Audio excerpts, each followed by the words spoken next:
In the absence of Dr. Kabir Yusuf, if Miss Ure Uta is around, kindly, thank you very much, ma'am. Miss Ure is the technical assistant to the Minister of Innovation, Science, and Technology. You're very much welcome. Please, a round of applause for her, please. Please, if our hands are not busy, a round of applause for her, please. Thank you very much. Mr. Oscar Ayeleso. Is he around, please? The MD CEO of Agbeyewa Farms. He's also our sponsor, please. If he's around, kindly make your way to the front seat, sir.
All right, Mr. Joseph Akaname, if you're around, please make your way to the front seats. Mr. Joseph is the head of Premium Cassava Production and Products Limited, Flour Mills of Nigeria. Please, a round of applause for him.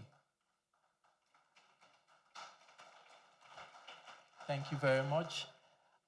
Kindly permit me to repeat Dr. Kabir Yusuf, the Special Agro-Industrial Processing Zones National Coordinator. If you're around, kindly make your way to the front seats, please.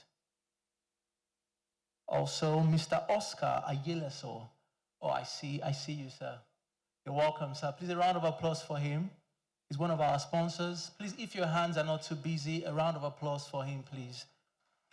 Thank you very much. Also, if you're the owner of the Toyota Corolla car with number plate ABJ595BX, kindly go and repark. You are blocking someone, please. Toyota Corolla ABJ595BX, kindly repark, please. Thank you. Good afternoon, ladies and gentlemen. It's good to welcome you back to the second session of today's event. I'm sure you enjoyed your tea break, and I hope you had a fruitful networking sessions. Also, permit me to stand on all existing protocol.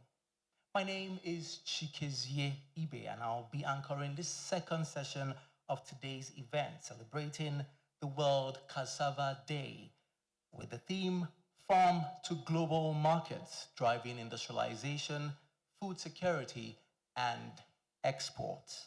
Without taking much of your time, we'll begin this session with the Cassava Innovation Competition pitch.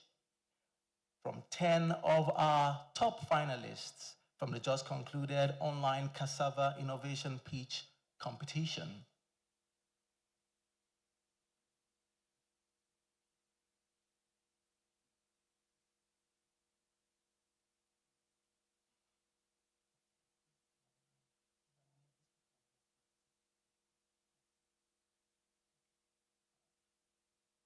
So it might interest you to know that the pitch competition had over 200 participants cutting across Ekiti State, or your state, Delta, Kwara, Kaduna, Nasarawa, and our own FCT. So I'd like to call, if they're around, please, I'd like to call on our 10 finalists to come and give their pitch individually. Please, if our 10 finalists are around, kindly come up and give your pitch individually. So I'm going to call the first person. If you're around, kindly give me a show of hand. Our 10 finalists, please. Oh, thank you very much. Oh, you guys are far off. Okay. All right, I'll start by calling on Sherifat Adegunola. Did I get that right? Please, a round of applause for her, please, as she makes way to the stage.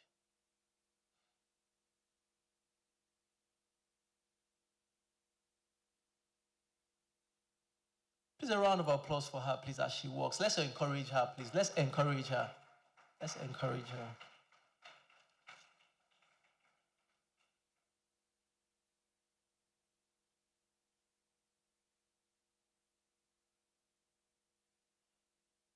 Before she gives her pitch, we would like to recognize the presence of the DG Standard Organization of Nigeria, ably represented by Dr. Danladi Walong. A round of applause for him. So you're welcome, sir.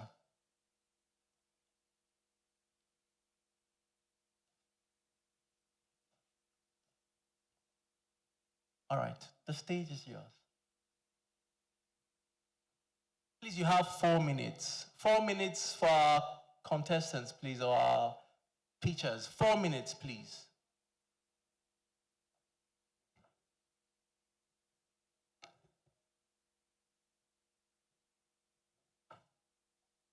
Her name is Sherifat Adegunlola.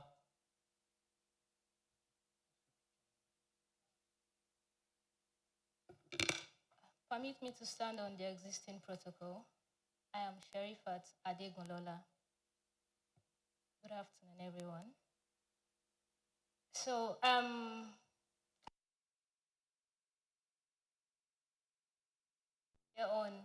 how to improve cassava cultivation away from planting down to its fully processed form. Nigeria is the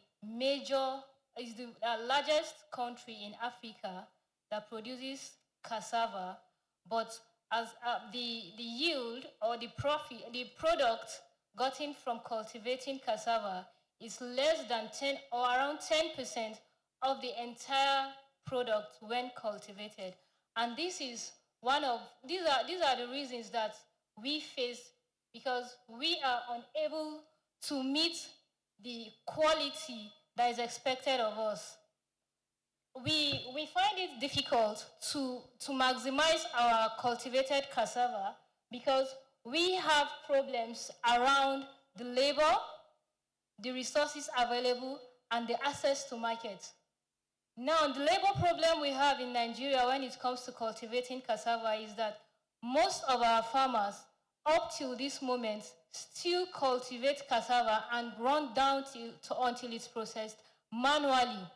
So the labor becomes too tedious for farmers, and they are no longer able to give the exact product, the quality that is expected of it.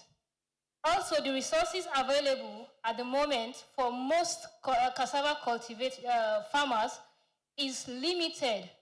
They have most access to machineries that are too sophisticated for farmers to use. Then the market space for farmers is limited. Cassava producing farmers are supposed to have easy access to market, because after they've produced a very large quantity of cassava, the expectation is that their reward after the entire production should be easy access to market. So those are the 3 innovative ideas that birth our business here. Now, our solution to the 3 major problems is that, first of all, we are aiming at getting smart products for our cassava farmers. Smart products in the sense that when they use most of these machineries, it is smart enough for them to get the yield they expect without them having to undergo tedious processes. For instance, we have the use of graters. These graters makes it accessible for cassava farmers to peel and grate the cassava using machineries that are smart, unlike the usual manual grating that most cassava cultivators does. These machineries are also solar paneled in the sense that when they use these solar panels, the economic system of the entire farm for cultivating cassava remains conducive. The ecosystem remains conducive because solar panels do not pollute the environment compared to when they use diesel-powered machineries. We have also we are also looking towards a digitalized access to market, where farmers who have digital access to market, they will be able to exhibit their products digitally, and they would not really have to go in search for farmers, marketers rather. The marketplace comes to them while they are still on their farm. This cuts across a lot of solutions because they find it easy to plant, process, and as well assess the market, cutting down a whole lot of time that would have been spent trying to access this market. It improves yield. We've also ideated root block boosters. This root block boosters is a combination of the cassava peel itself and farm livestock manures.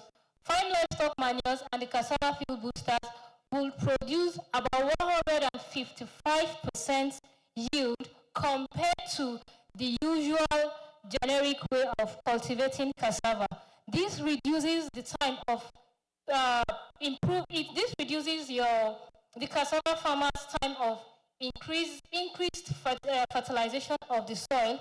Instead of having to go apply fertilizers like 3 to 4 times in an annual time, they have just one block, and the block is able to provide what they want. Now, one of the unique things we do in our own organization is that our value proposition lies around digitalized systems and AI inclusivity in our products. Our machineries have AI sensors embedded in them so that when these machineries need maintenance, the AI sensors have a notification that pops up to farmers. These machineries are very easily usable by farmers, irrespective of their level of education. The sensors are already built in a way that you do not need a sophisticated technical know-how for it to operate or know if it needs maintenance. The maintenance stage pops up based on the sensors that gives the notification. Now, the environmental pollution that comes from the peels from cassava is large. So what we have inculcated into our solution is a waste-to-wealth mechanism. The peels will no longer be as waste. Instead, they are now reused as a block boosters for the cassava, which improves the yield of the cassava. This gives a general improved quality of cassava and increases the starch that comes from cassava by over 15 to 18%. And the starch that comes from cassava can be used by bioplastic manufacturing agencies instead of the usual plastic. So entirely, all of the products, right from cultivation, processing, until it is being consumed, is done with less labor and more resources that are smart, taken from from waste to wealth as well. You would understand from what I have explained that the youths will be more interested in cultivating agriculture if cultivating cassava, if cultivation of cassava is made smart in a way that they get more resources, more productivity with less stress. If youths are being given this opportunity, there will be more cassava produced, and we're going to be able to improve the GDP entirely of agriculture in Nigeria. Thank you.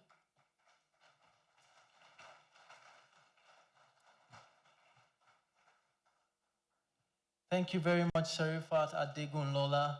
Please, I'd like to add that part of the criteria for this competition is also time management. Thank you very much. Please, a round of applause for her as she makes her way back to her seat. I'd like to also say that for this competition, we'll take 5 competitors first, after which we'll go into our panel sessions. We'll take our 2 panel sessions, after which we'll come back to the competition because some of our panelists are very busy people and they need to go about their businesses. Without further ado, I'm going to call on Ali Ibrahim Musa to come and give us his speech. Please, a round of applause for him as he makes his way to the stage.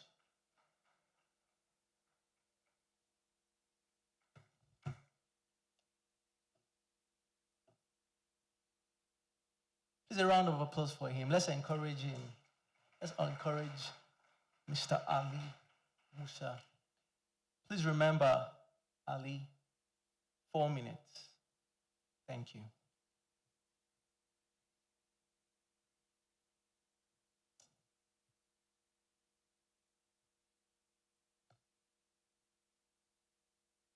Good afternoon, everyone. My name is Farmer Ali Ibrahim Musa. I'm the founder of IB Smart Cassava Link, a solution poised to revolutionize cassava value chain in Nigeria. So our description here is that we are trying to solve smallholder farmers. We are trying to direct smallholder farmers. We are trying to connect smallholder farmers to buyers, logistics services, and processors. So our mission is that we are to empower smallholder farmers with access to market, price transparency, logistic, and income tracking tools through our mobile inclusive technology. So our vision is to create a fair, profitable, and tech-driven cassava value chain led by youth across Nigeria. Our team comprises of 3 changemakers, which I happen to be the founder, and we also have Ms. Comfort Abeng, who is the community mobilizer and farmers engagement, and also we have Mr. Ahmed Abdulmajid, who is our software lead that creates the app and USSD channel for this solution. So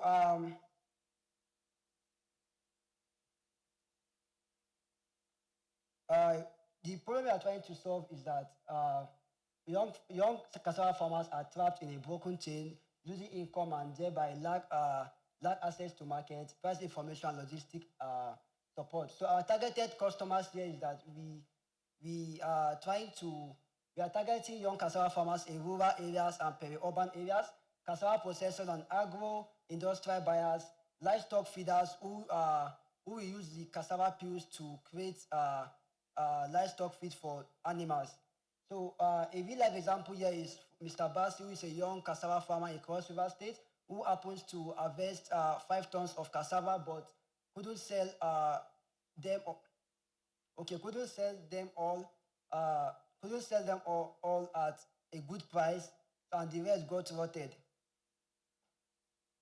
Our solution is in IB Smart Cassava Link is a USSD and smartphone platform that connects this farmer to see real-time prices and also connect them to nearby processors and buyers. They can also request for logistic pickup. They can also track payment and sales through our platform. So we also link them to cassava peels, to cassava industries to industries that use those cassava peels to create animals feed. So what makes us unique is that our platform works offline and online. So offline in the sense that we are having a USSD that can work for the rural farmers who does not have access to smartphone. It is a youth-focused and inclusive. It offers food transaction transparency. The farmers can also track their transaction transparency using our platform. So the big win is that we are empowering farmers, empowering youth, and also they can earn more while reducing cassava waste with our solution. So our key partners here is farmers, cooperative, cassava processors, extension agents, livestock producers. So our key activities is we will be onboarding farmers and processors in our platform. market tracking and update, facilitating logistic and order matching. We are going to be educating users on the uses and benefit of our platform. So the channels we are going to be using is we are going to be using USSD platform, Android mobile app, and we are also going to be ungrounding farmers ambassador in the community. So we are also going to be having WhatsApp support for 24 hours and also call support for 24 hours. So our cost structure here is the farmers registration fee in our platform will be free, and we are going to be charging farmer processing subscription of 2,000 naira per month. Thereby, we will be earning commission of 200 naira per ton of cassava being sold using our platform. So our revenue stream is we are going to be generating money from subscription being made from those subscription from the farmers, transaction commission from the tons of cassava the farmers will be selling using our platform. We are also going to be generating revenue through our ads and analytics for input suppliers. So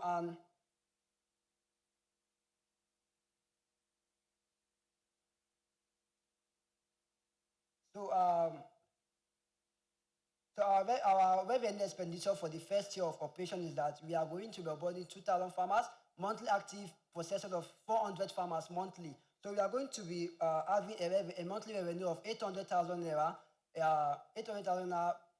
monthly, and also a yearly production of 9.6 million naira. Our major cost for this is we are going to be using the money to develop our tech and also our tweet logistic. So how we are going to be using the grant is that we are going to be using the grant to develop robust USSD and mobile app, onboard 2,000 farmers and processors in the first year of operation, hire and train 10 youth ambassadors across Nigeria. So we are going to finalize our prototype in 2 states, Cross River State and Benue State, in 6 local governments, each of those states. So we are going to expand via partnership with cooperatives and state agencies across those 2 states. Thank you very much.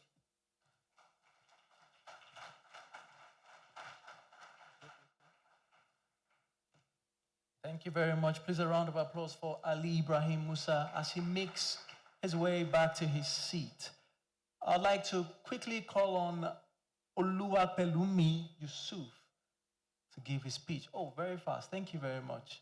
4 minutes, please. Standing on established protocols, with effect from 1st of July 2025, Lagos State is enforcing its ban on single-use plastics. And the big question is, what should manufacturers turn to? Hello everyone, my name is Oluwapelumi Yusuf. I'm the founder of BioCars. We are driving sustainable manufacturing with cassava waste. Here's the problem. Every year, millions of tons of cassava waste go into landfills, some are burnt, and at the same time, manufacturers keep importing and buying petroleum-based plastic to continue with their production, and this is a leading cause of pollution in Nigeria. That is why we found BioCars. At BioCars, we collect cassava waste, we convert them to biogas pellets, and we sell them to manufacturers to produce eco-friendly products. So, these are what makes us unique as a company. The first is that we are using cassava waste, not food-grade starch. Number 2, we are doing something that is 100% biodegradable. Everything is decomposing. And number 3, we are connecting farmers to factories. We serve as a link in the chain. Let's learn some few things about biogas pellets. The first is that they are compostable in 180 days. That's about 6 months, fully compostable. Number 2, they are ready to use. We are making them from cassava waste, not food-grade starch at all. And number 4 is that they can easily replace thermoplastic resins. Now, next slide, please, sorry. Our business model, we have key partners. Those are the farmers and the processors. Our activities, sourcing the cassava, then making them to pellets and distributing them to the companies or the manufacturers. The channels is direct sales, B2B, to local manufacturers, and we can also seek export opportunities. Revenue stream is solely from the sales of the biogas pellets, And our cost structure brings a kilogram of the biogas pellets to 2,750 naira. Next slide. Our financials. In year one, we are thinking of doing about 500 tons of cassava waste, which will get us about 300 tons of biogas pellets. If we have 2 functioning pelletizing hubs, and we can sell each of the kilogram at 2,750 against the 3,900 of the thermoplastic resins. This will give us 825 million in the first 12 months. What are the next steps? We are going to set up the hub in the next 6 months, sign MOUs with 2 major manufacturers. We are going to train first 100 collectors and start a trial pellet production. So over the next 12 months, we are thinking of expanding to 2 states, increasing our distribution network to about 10 manufacturers, creating 300 rural jobs, and reaching 8 billion naira in revenue. Thank you so much. Join us as we transform the circular economy with cassava waste. We are grateful. Thank you. Thank you very much, Oluwapelumi Yusuf. Please, a round of applause for him as he makes his way back to his seat. I'd like to quickly call on Ayodele Olakunle to please come and give us his speech.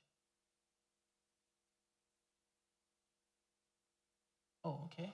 Oh, you have souvenirs for us, Ayodele. Good afternoon, everybody. My name is Ayodele Olakunle Okoyemi. I'm the CEO of Oladele Foods. Standing on the existing protocol, I would like to make my pitch. Oladele Foods is a fast-growing food processing company in Ikere Ekiti State. And what we do is to add value to agricultural produce, which one major of them is cassava.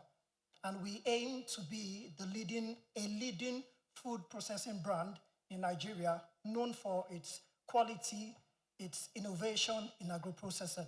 Now, the problem, in the course of our operations in the last 2 years, we found out that smallholder farmers in Ikere Ekiti, that's our region, still find problem in accessing the market. And with that, we came up with a strategy to bridge the gap in the cassava value chain that we found. And there's a gap that farmers can have problem in finding access to market, and also that consumers still have issues getting reliable farm processed cassava produces. So we engage smallholder farmers. That's the solution. We engage these smallholder farmers, aggregating cassava from them. It gives us a steady supply of cassava in our processing facility, and also ensures that we're able to have steady delivery of safe, hygienic, processed and packaged cassava flour, just like we have in our samples presented this afternoon, to consumers for their use. And what makes us stand out is that we are affordable, we are consistent, our products are hygienic, and at the same time, we have trust. We built trust with these smallholder farmers over the last 1 year, whereby they know that anytime they bring their cassava to us or anytime they call us, we are always available to pick them up. So they've built a trust with us, and this has given them consistency. They are able to sell without stress. We go to their farms, pick it up, and we are moving on in processing. And our business model, we operate with from business to consumers in the area. We produce for other vendors to package and also sell. We produce to supermarkets and also the final retailers. So our key partners are the smallholder farmers themselves. Our other key partners are the logistics chains, because we use these transport systems in our region to assess the farm and ensure that at every time and any time we can have cassava in our processing facility as quickly as possible. We are looking forward to increase our cassava production capacity in a month to 5 tons of cassava in a month. So we are planning to use the grant given to us to assess processing equipment and also increase our purchase of cassava production. Thank you so much for partnering with Oladele Foods as we are taking our steps in ensuring that will become a leading brand in cassava processing and exportation in Nigeria. God bless you. Thank you.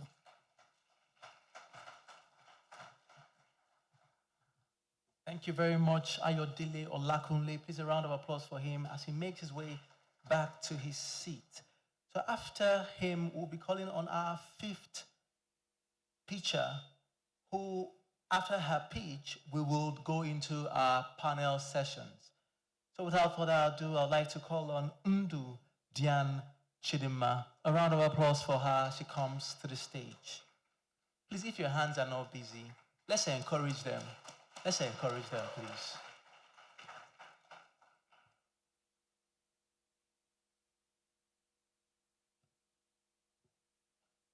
Remember, 4 minutes, please. Please permit me to stand on all executive protocols. My name is Undudayan Chidima, and I am presenting to you Cassavida, which is a mobile solar-powered cassava processing unit that brings the peeling, the grating, the grinding, and the drying directly to the farm. Nigeria is the world's largest cassava producer, but over 40% of cassava harvest goes to waste because of poor post-harvest processing, which is why my solution is Cassavida, which is a mobile solar-powered cassava processing unit that brings the peeling, the grating, and the drying directly to the farmers.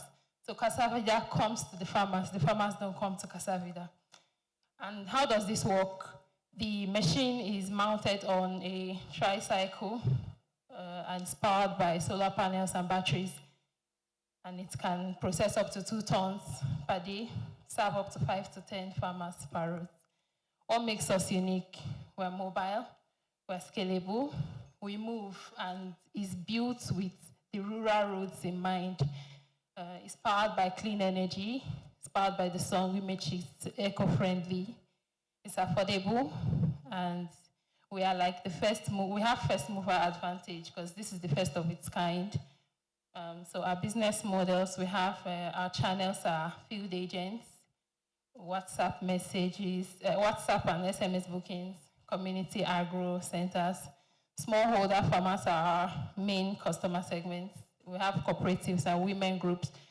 Women farmers make up a larger amount of cassava producers in Nigeria.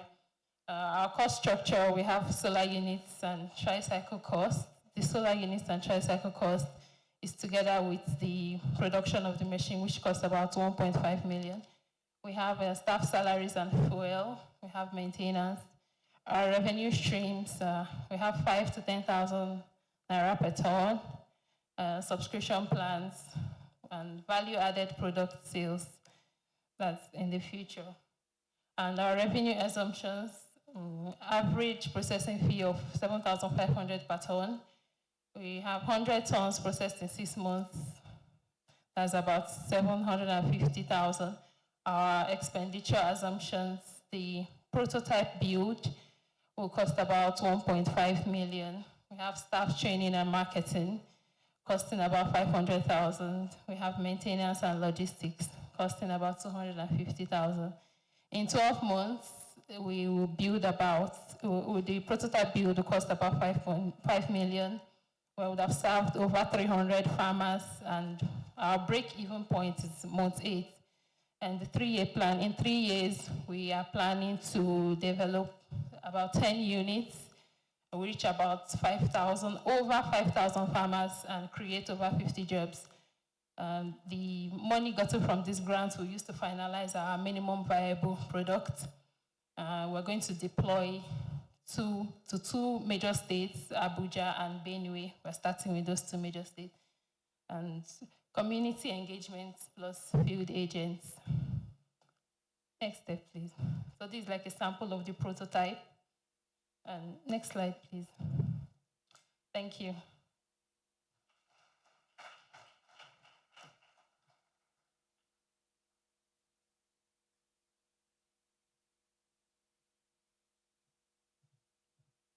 Thank you very much, Chidima. Chidima is the last, but not the least, competitor in this segment of the competition. And now this brings us to the end of the competition for the pitch, and brings us to the beginning of our first session of the panels. So I'm going to call on all the panelists, starting with Dr. Olushola Obikanye. I hope I got that name correctly. Dr. Olushola, please, if you're around, kindly make your way to the stage, please. All right. As we wait for Dr. Olushola, I'll kindly call on Mr. Baba Roberts. Is Mr. Baba Roberts around? Awesome. Please kindly make your way to the stage. Oh, Dr. Olushola, awesome. Please a round of applause for them as they make their way to this stage, please. Please keep those hands clapping. Please, let's encourage them. Thank you very much. I also like to call on Mr. Ernest Inhedibo. If he's around, please a round of applause for him as he makes his way to the stage. I'd like to call on Mr. Ayo Shotinri. Did I get that right? I hope I pronounced that correctly. Please, if he's around, kindly make your way to the stage. And of course, our own Mr. Kabir Shagaya. Please a round of applause for him. We all know him.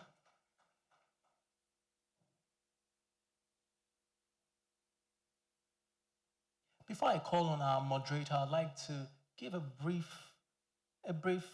maybe citation or words for our panelists. So Dr. Olushola is the group head of agriculture and solid mineral finance at Sterling Bank, Nigeria. He shares expert knowledge on how to drive innovation and productivity. And of course, that's why we are here today. Please a round of applause for him again. Mr. Baba Roberts is the lead trainer at the Nigeria Incentive-Based Risk-Sharing System for Agricultural Lending, what we all know as NESAL. Please a round of applause for him. Mr. Ernest Ihedibo is the head of the Technical Services Department at the National Agricultural Development Fund. Please a round of applause for him. And Mr. Ayo Shotinri is the Managing Director and CEO of the Bank of Agriculture. He brings over 2 decades of experience to this panel. A round of applause for him, please. And of course, we all know our own Mr. Kabir Shagaya. He has spoken to us earlier today. A round of applause for him, please. So at this juncture, I would like to call on our moderator. But before she comes, if she's around, I'd like to say a few words about Professor Olayinka David West. Professor Olayinka David West is a Nigerian academic, an astute one at that, and the Dean of the Lagos Business School and Pan Atlantic University in Lagos State. Prof. Ma, if you're around, kindly make your way to the stage. Please a round of applause for our prof. So at this juncture, I think the panel and this panel session is in good hands.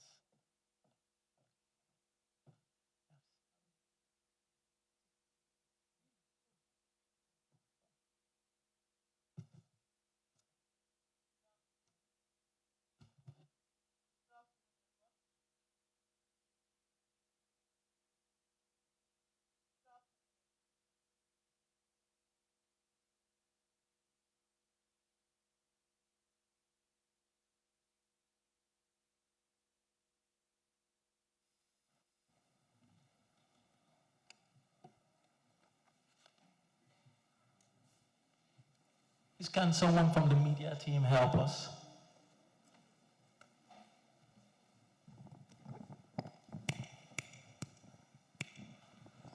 1, 2.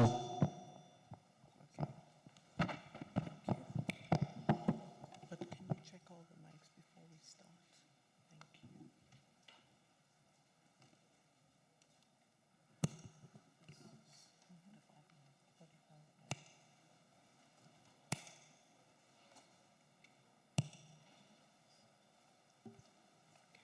Thank you.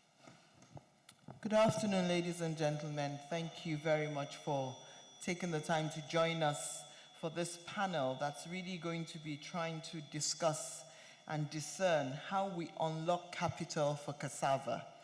And as we know, based on the theme of this project, of this day, World Cassava Day, we're trying to see how do we scale financial access for inclusive industrialization of cassava.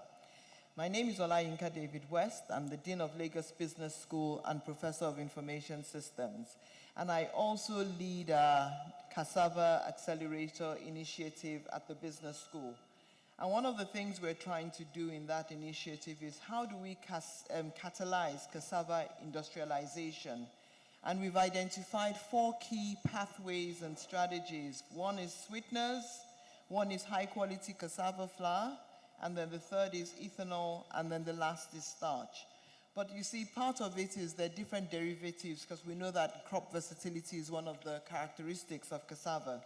So in the course of this panel, what I want us to do is, first of all, discussing with my esteemed gentlemen in terms of what do we have to offer regarding cassava, and how do we start to unlock access to capital for cassava investments, both at the cultivation, at the processing, and also at the export layer.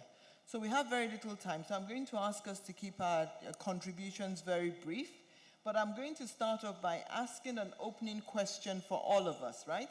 And all of us would be, from the perspectives of the financial institutions, can you introduce what you're doing with cassava in terms of your portfolio, and how you're deploying cassava products and services to grow the value chain and to add value in that sense? So Shola, I'll start with you right at the end. Thank you. Thank you very much, Prof. For us in Sterling, we are vested in the strategic focus on the 5 sectors. We have 5 sectors that Sterling Bank is strategically focused on, because we believe that these sectors are ultimately going to be pivotal to the sustainable economic prosperity of the country. And we call it the heart of Sterling. It's an acronym that stands for health, education, agriculture, renewable energy, and transportation.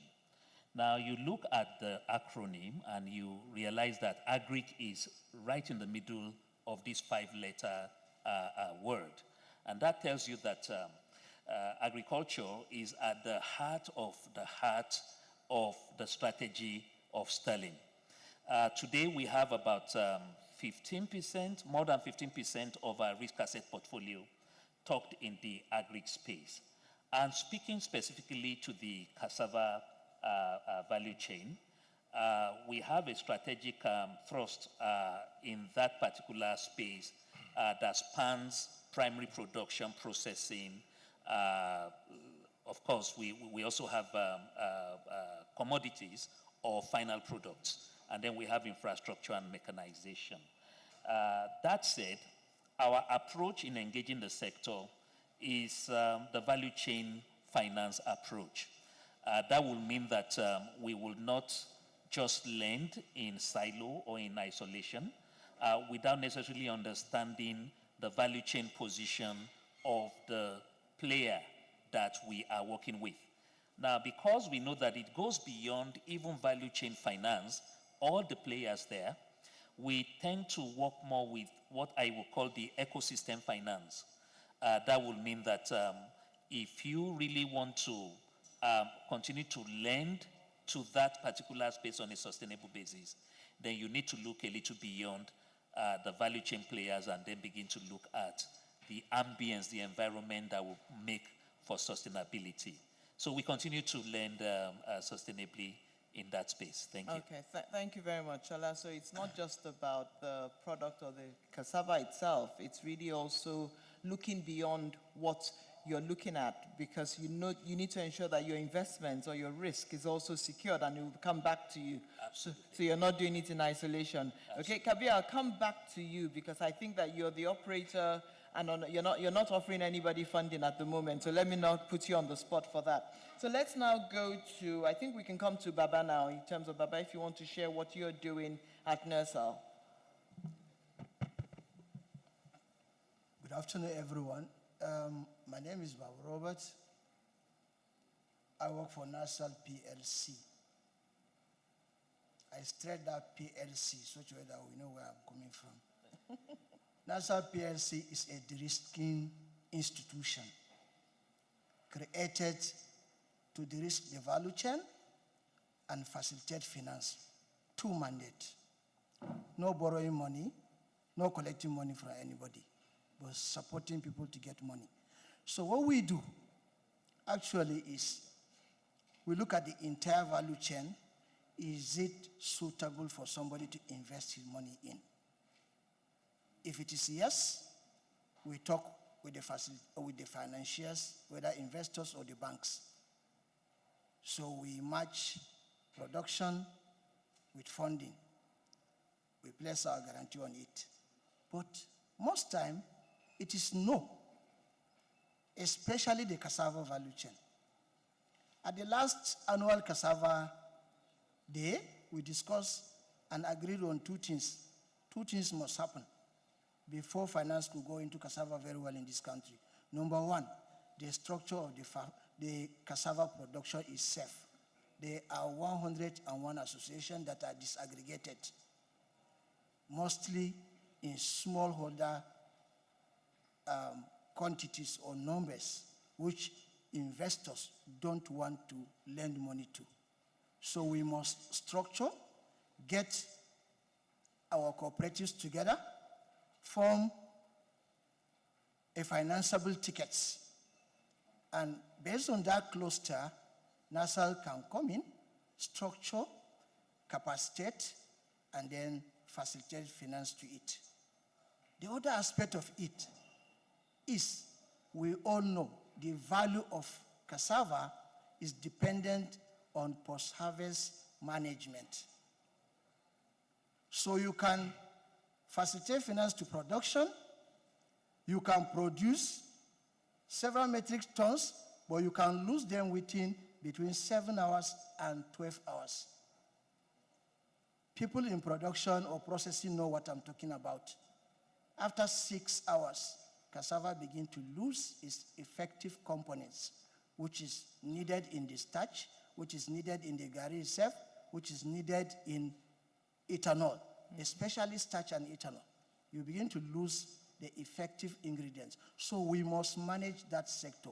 That is why I was so interested in the project the last lady presented. Okay, that project is very, very apt and it should be supported. Okay, no because problem. that is what bridges Baba, you fund the that post-harvest. project. You fund that project. We will reach there. We will reach there, no problem. You fund that project. So what I'm saying is we look at the value chain, fix it, and then facilitate finance on it. Cap it with our guarantee, and here we go. Okay. We are ready to work. We discussed at the last annual cassava, but you know the funniest thing? Only one person called us after that meeting.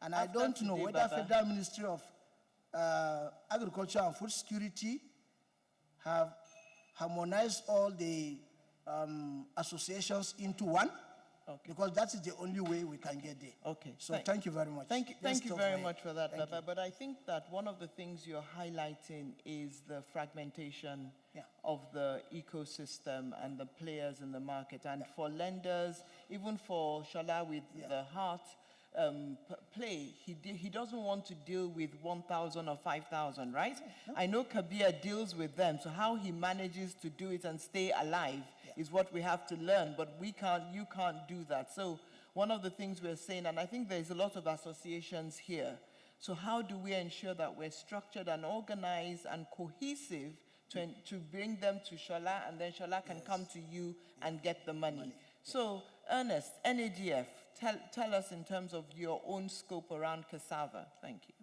Thank you very much. a major partner of the NADF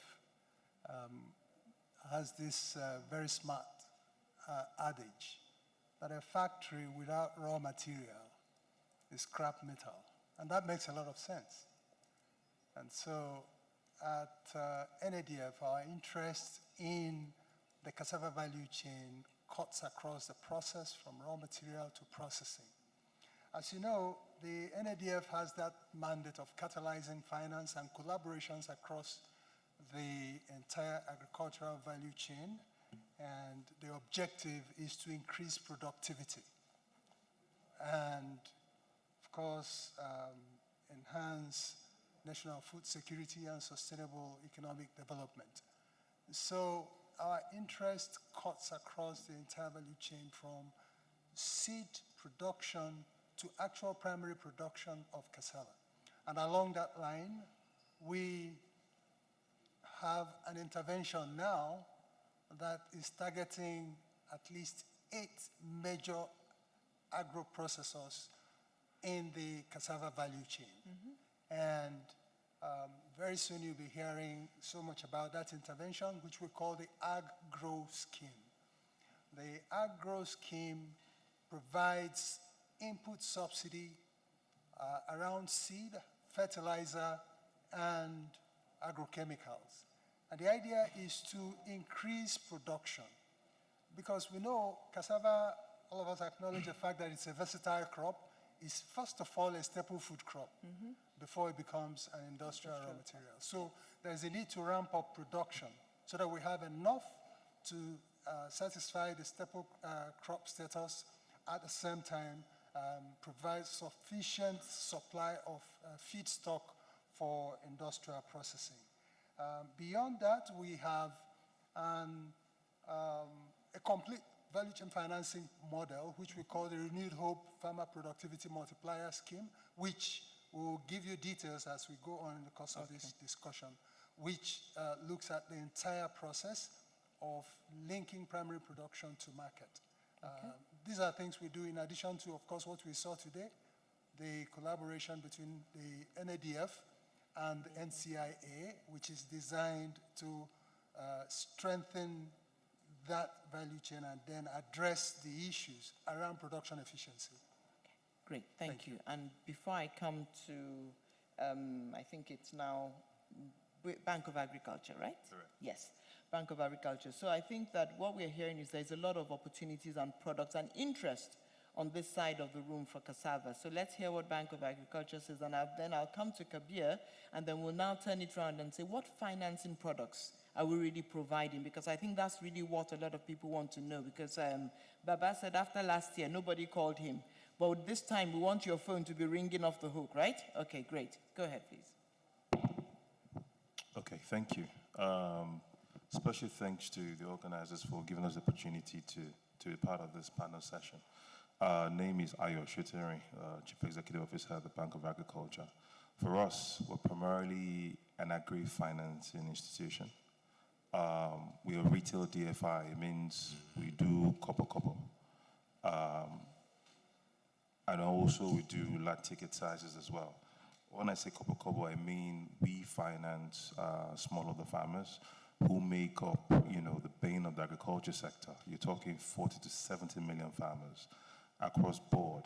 Just before I go into, the product that we sort of disseminate across the country, just a bit of stats.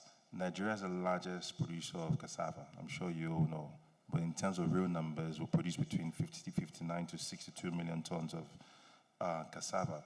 We farm 7.2 million hectares of cassava across the country. I think about 4.5 million farmers. Those numbers are scary. But you know what's interesting? We are the least productive in cassava. So for us, it goes beyond just doling out couple. It starts with understanding the root cause of the problem of lack of productivity in Nigeria. So 2 things we're looking to do to fix or invest within our, input systems. Number 1, seed systems. How do we create more genomes of, cassava? In Nigeria, we probably have, let me say, maybe 10 or maybe more, I'm not sure. In Brazil, they have 64 different genomes of cassava. So for us, how do we start to domesticate the production of this, starting with breeder seeds, foundation seeds, and certified seeds in country, expanding and amplifying the fact that our farmers need to take on these new seeds and also multiply them to produce more. I met an Indonesian farmer and a Thai farmer recently who told me to do a competition in Thailand for cassava. And the last winner got 120 tons of cassava per hectare. What we do is less than 8 tons per hectare, well, between 8 to 35 tons per hectare. So for us, there's no gainsaying. Number two, processing. Out of all the things that we produce in Nigeria, and a lot of it go to waste, just as my brother from NEDF has said, Ernest, we want to focus on, investing in processing as well. It's very important to start to produce, other things we don't know about, tapioca, HQCF, cassava bread, sweeteners, pharmaceuticals, animal feed, biofuel. Those are the things that can actually earn us a lot of revenue in terms of foreign exchange and also local currency. So for us, we don't know how to emphasize this enough. It's extremely important for us to work together as a collective within the sector, both private sector and also we that work in the public sector, NADF ourselves, NALDA, Ministry of Agriculture, Seed Council, NAQS, and also SCPZ. We are already starting partnerships with Ministry of Science and Tech, one with NADF, and we believe with this partnership we're able to do a lot within the sector. Thank you. Great, thank you, Adeju. So you're emphasizing the fact that, first of all, collaboration in the sector is required. And I think that goes back to Shola's point around this whole idea of having an ecosystem approach. Because again, we just can't be throwing money into cassava if we're not productive. Correct. And then also if our post-harvest losses are also on the high. So we need to be very prudent and frugal in understanding how do we ensure that the inputs are converted into tangible outputs, and then we're looking at 4 derivatives at the NCIA. You are saying let's even go beyond the 4 derivatives and industrialize more. But like you said, Ernest, we need to produce enough food stock beyond food to go into proper industrialization. So, Kabir, you're the only non-money man on the panel. So tell us, how are you sort of thinking around funding and your funding strategies around cassava as well? Thank you very much. Listening to everyone speak on the panel just made me have a very interesting thought. I can categorically say, if all the interventions discussed here were implemented, we wouldn't be in cassava farming. I'll tell you the truth. Because we are investors. We want to go into processing, because the output is our end result. So to be able to process, you need to have feedstock and constant supply. When we came into the market and looked into the agricultural sector in Nigeria at Cavista Holdings and Agbewa Farms, we realized that there's not a constant supply of feedstock for processing in the country. So we realized that to ensure to secure our investments, we have to backward integrate to ensure that we have enough feedstock to constantly supply 2 to 3 plants, 3x or 4x of our processing capacity. Right now, we currently have 10,000 hectares of land in Ekiti State, with 5,000 hectares currently under cultivation. Our yield per hectare is ranging between 25 to 30 tons per hectare, which is over double the national average of 8 to 12 tons per hectare. And we've made sure that we operationalize the farming of cassava to the point where we know that no matter what investments we make in the next 12 months in processing, we have enough feedstock to back it. In fact, the different conversations we've been having around different processing plants in the country, what we see is that they all have the same issue. They have a lack of feedstock. And the distance between the farms and some of these processing plants is so vast that the people just can't get the feedstock to there. And as you said, within 8 to 12 hours, cassava goes bad. So cassava can be very, very good to you, also very bad to you, depending on how you manage your operations. So what we do at Agbewa Farms is we decide to divide our businesses into 4 sectors: cultivation, aggregation, processing, and agro-trading. In the cultivation arm is what I just discussed with the 10,000 hectares. The aggregation, we have a $150 million MOU with the Ekiti State government to offtake all cassava being grown in the next 5 years within the state of Ekiti, which means I guess we are playing in the funding space as well, a little bit. So and what that does is that it encourages smallholder farmers and local communities to actually go into cassava farming because they know that there's an end result. Because everybody's scared of farming cassava because they know that if you don't have a buyer, it has to stay in the ground or it has to go bad. And another issue with the cassava farming in Nigeria that actually discourages farmers from going into it is the fluctuation in the prices. As of December last year, I remember when we were doing the financial planning for 2025, I remember I put a figure in our financial modeling at 150,000, 140,000 per ton, which is what we did our projections for our yearly revenue to be on. But by the time we got into March, the price had dropped to 75. So I was not like, oh my God, how am I going to finance my budgets based on the fact that I've already just lost half the revenue without actually doing anything in 3 months? That kind of risk is what keeps investors scared away from that. And we need to work with the likes of the banks and other financial institutions to help secure investors' money in this sector, either through the fact that we know that, okay, fine, we secure a certain amount of revenue or have forward sale contracts. And in fact, we even had a situation where we had a forward sale contract with a certain processor that we're supplying to. And the processor, once the price dropped, asked to cancel the contract, asked for her money back, so then she come and rebuy again from us at the new price. So you see, all these kind of fluctuations in the market is what discourages investments, but we at Agbewa Farms believe in patient capital. We believe that we have to see it through with the industry, and we keep growing patiently to get to where we need to get to, because it's a marathon and not a sprint. Okay, great. So thank you very much. Patient capital. So I'll come back to you, Baba, since you're the wholesale lender. So again, how do you provide? You know the challenges, and you've expressed some of them. You've also heard from other funders and as well from Kabir. How are you going to ensure that you are able to provide either Bank of Agriculture that does the retail, Sterling, and other providers with that funding? Because again, what you said is that you're catalyzing financing and facilitating financing. So how do you facilitate to them? And then I'm going to ask them, how do they facilitate to the operators? Okay, thank you very much. As I said, we facilitate and catalyze finance. To get a finance, you need 3 actors. 1 is the provider, 2 is the obligor or borrower, then who is facilitating the finance. The banks has their criteria.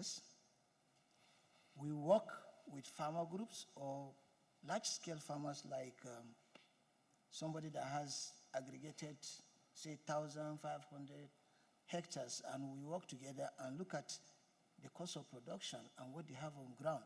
Where is their market and all this? Then we go to the bank. The bank or the investor tells us what are the conditions he requires to disburse that money. I can say it clearly here is that very funny in Nigeria that even people giving government money still demand for bond on that money from the obligor. And smallholder farmers don't have capacity to give bond or collateral. That is the truth. Okay. Even government money demands bond. And where is the smallholder farmer in the village going to get a bank bond? So the best is the NASA CRG. So we work with the bank and look at it. Hey guys, these are peasant farmers. These are agriculturists that don't have house in Abuja. Neither do they have house in Lagos or Port Harcourt. How do we work out to secure your facility? Let's talk about it. NASA can give up to 75%. That is a tech. Then the 25%, we work around it. If the farmer group can bring cash, it will be good. Then we work out with the bank and give them guarantee on their investment. And then the fund is disbursed under a strict project management structure. In short, to secure your money, don't think about the financial risk first. Think about the operational risk, because that's where your money will get lost. The bank always look at, financial. It's not the financial risk. It is the operational risk that makes your money go down. So we look at those operational risks and fix them. Okay. By deployment of technology, even including foot on the ground sometimes. Yes. So when we secure those risks and we now present it to the bank will be comfortable to disburse the money to the obligors. Okay. And that is how we roll it. Okay, so Thank you. access to finance is not a problem on your side, No. but we find out that there's still some barriers Yes. to access for smallholder farmers who Yes. don't have the right collateral and Yes. documentation. Yes. So Ayodeji, how are you managing this? So how do you want to get money and then sort of lend it out? Because you do retail, so let's start with you in terms of ensuring that you can actually get the money to the farmers. Because what Baba is saying is that the money is there. We're happy to give the money, but again, you guys are the ones that are now, again, adding your own additional credit conditions. Thank you. For us, it starts with data. I mean, everything is about data, right? If I don't know the farmers, I mean, how can I finance the farmer? If I don't know what the farmer wants to use the funds for, it's also very difficult. We have, different tailored products to different value chain. I mean, for us, for cassava, we have different credit lines for input financing, for improved cassava stems, fertilizer, also for mechanization as a service or even equipment leasing.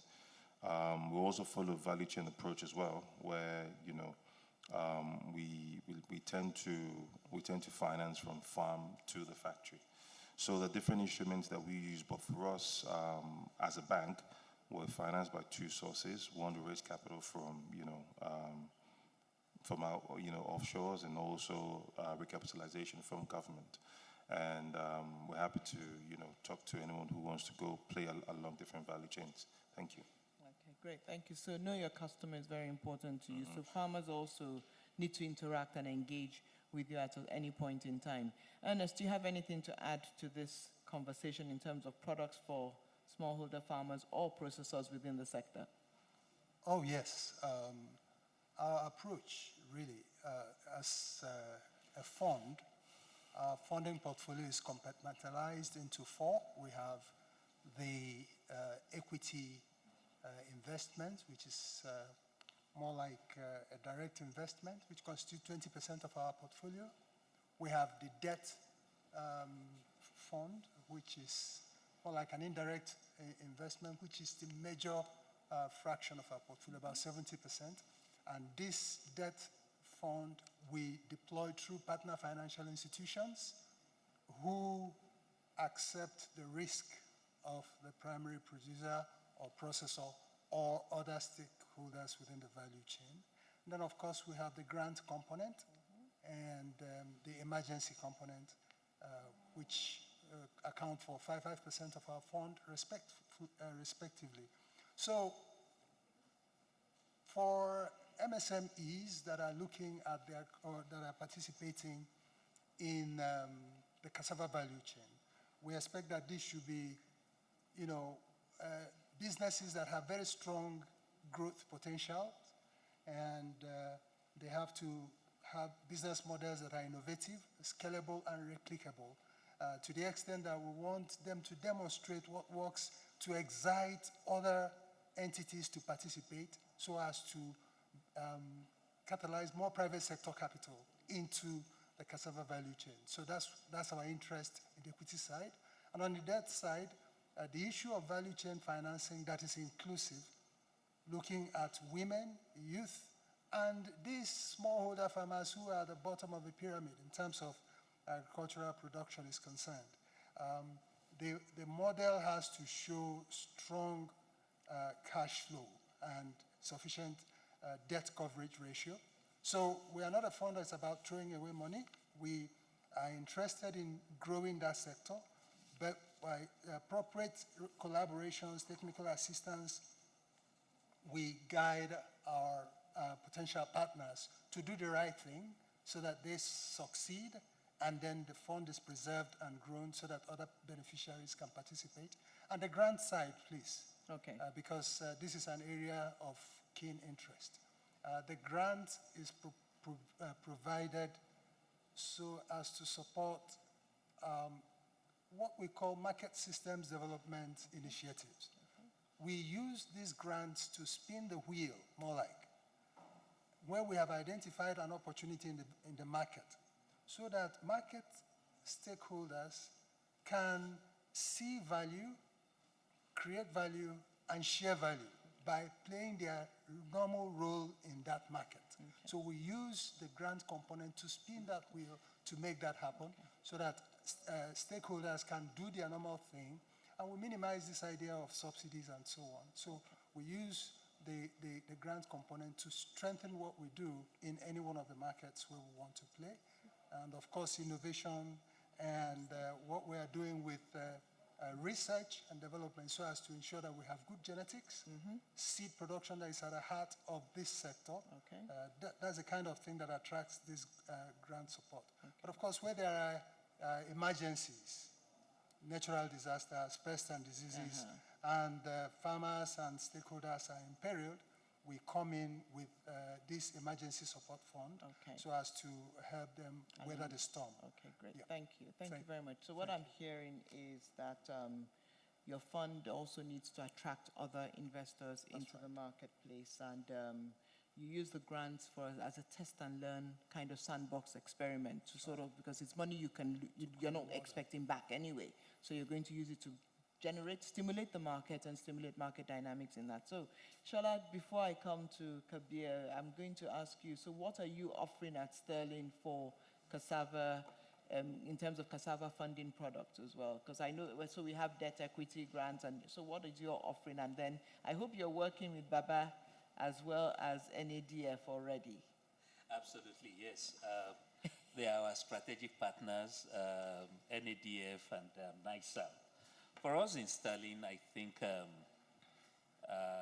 what we have tried to do is to set up a product engine room that will engage the segments of the value chain and then develop bespoke products that are suited to the peculiar dynamics of the values of play in the ecosystem.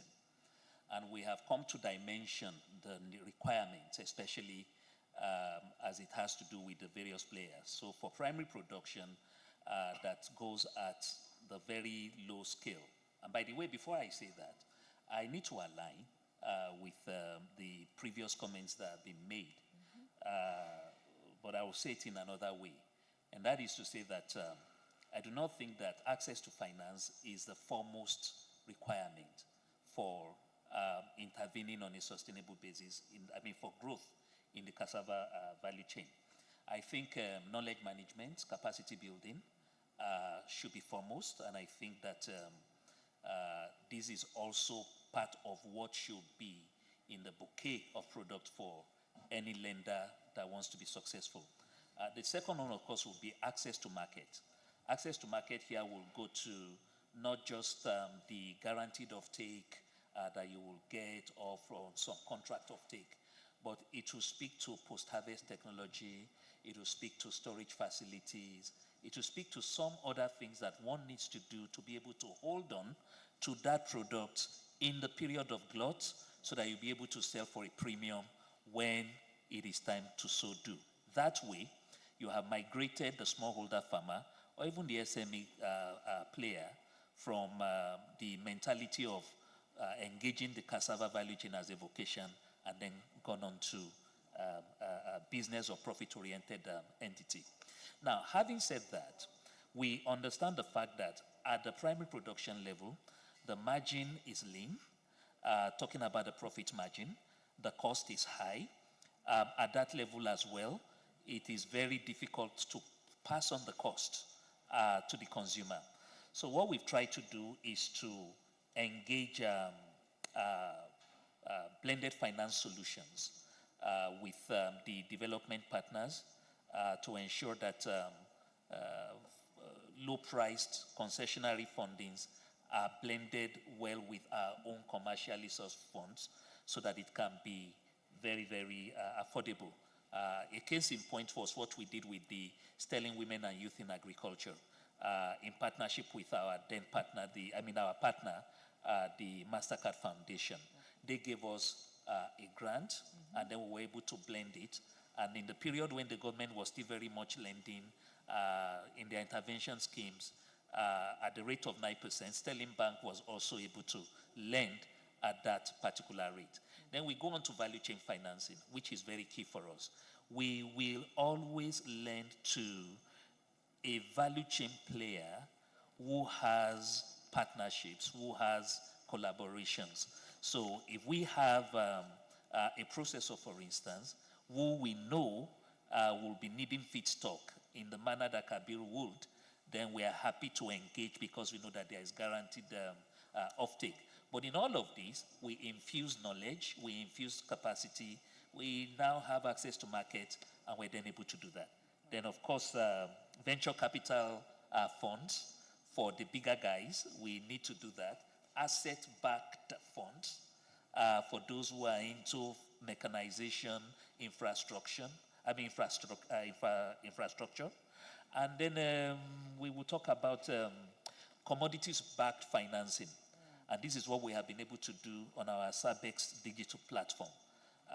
That is the platform that ensures that you are able to bring your final products to a designated warehouse, and that particular commodity is then tokenized, and we're able to issue a warehouse receipt. On the back of that, you could access up to 70% of the value of your receipt at any point in time, and that would just be that. So we have quite a number of these in our bouquet, and as product managers, we continue to innovate products that we believe are suitable for the the cassava value chain. Thank you. All right, thank you very much. Finally, Kabir. So I've heard a lot of very technical and complex structures to access financing. So you're a you're a Cavista Holdings, you are director of strategy, you have the education and the knowledge. So when I think Baba said, oh, we need to have a strong business model, we need to be scalable. How is my smallholder farmer? Or how are we going to translate all these things into a smallholder farmer, or even into a cassava association within a state, to get them to understand it? Because again, the financing is there from what I'm hearing, but accessing that financing has many barriers. And again, there needs to be a business case to whatever we're financing. So how do we start to help the smallholder farmers to unlock that, the pathway to financing is not just about go to the bank or go to Deji and say, Deji, I want to plant 500 hectares of cassava. It's not going to work that way. So how do we unlock? And you deal with the smallholder farmers. So can you advise us in terms of what do we need to be doing? Thank you so much. I'll answer this question with telling a bit of a short story. And it has to do with Sterling Bank and also the NADF, who are just right here. So there's currently a program that the NADF is currently running, which is actually accessing finance for smallholder farmers for cassava. So we, as the custodians in the region, are actually accessing the finance on behalf of the smallholder farmers through the NADF. So we're working on this transaction, and we realized something, that cassava takes 18 months for cultivation. That means if I take a loan from a commercial bank, I'll be having to pay 2 years of interest, essentially, before I can actually get to pay the bank back, which is 24 months, essentially. That means that I will end up paying 2 years' worth of interest on this one season of harvest, when in comparison to maize and other crops, it's just literally within 6 months. So that's already discouraging. That's issue number one. Issue number two, the price of cassava is very volatile. By the time it's time for me to harvest, whatever the figures I put in my Sterling Bank on-lending proposal as my offtake agreement of 120,000, by the time it's time for harvest, it might be 75,000 or 70,000. I don't know what I'll meet. That's another risk that I'm facing. So we all sat down together and we came up with a creative way to solve this problem. Sterling Bank and NADF were happy to put a 6-month moratorium on the interest and also on the principal to make sure that I only get to pay 12 months interest. That stopped half my problem. Okay. After that problem, I still have another problem. The price at the point of harvest. How will I be sure that I will get 100,000 and not 70,000 at that? Then we came up with another creative solution where we need to do value addition to cassava. If you convert cassava to gari, you get a 4-to-1. It's a 4-to-1 ratio. So that means a ton of gari goes for 1 million naira, while a ton of cassava goes for 100,000 naira. So if you convert cassava to gari, but use 4 tons of gari. It's 4 tons of cassava to produce 1 ton of cassava, essentially. So that means your ton of cassava's value goes from 100,000 naira to 250,000 naira once you do this conversion. So what we've now ended up doing with Sterling Bank and NADF is the money they're giving us for the cultivation of cassava, they're also adding the money to buy one processing machine that will offer processing as a service for the smallholder farmers within that community. So whenever it's time for harvest, instead of us paying back the bank with just the cassava for our cassava sales, we first convert it to Gary and find an off-taker for the Gary and then generate more revenue, which now pays back the bank and also the NADF. Now, the reason why this is so interesting is because now we've created security in this transaction. We've made it more financially viable and made it more attractive. We tweaked the model, as Mr. Shola said, knowledge. Knowledge is very important. If not for my knowledge with the smallholder farmers, and Mr. Shola's knowledge in creating financial transactions, and NADF's knowledge and data, and the new M&E platform they're about to implement, there's no way we would be able to have done this if we did not all work together. And this value addition aspect they've added, and a Gary processing machine is about 40 million naira. The machine will pay for itself in the same transaction.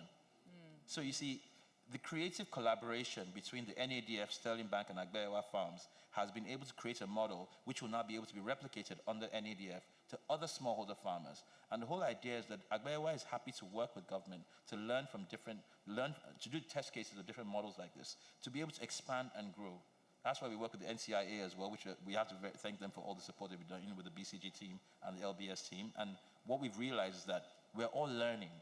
Our chairman always says that we learn every day and we continuously learn. Okay. And the more we learn, the more we know exactly how to create more sustainable models to build the country further. Okay, great. Thank you. Thank you very much. Thank you very much. And I think they're going to come and tell us to go soon, but let me just sort of round up. I think the opportunities are there. The financing is there, but we need to be mindful that it is not a linear path.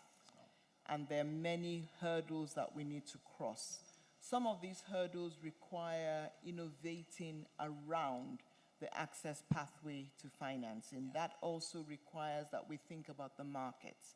It requires that we think about the knowledge and the extension services. It requires that we think about value addition in terms of being able to process it so at least the farmers can earn more.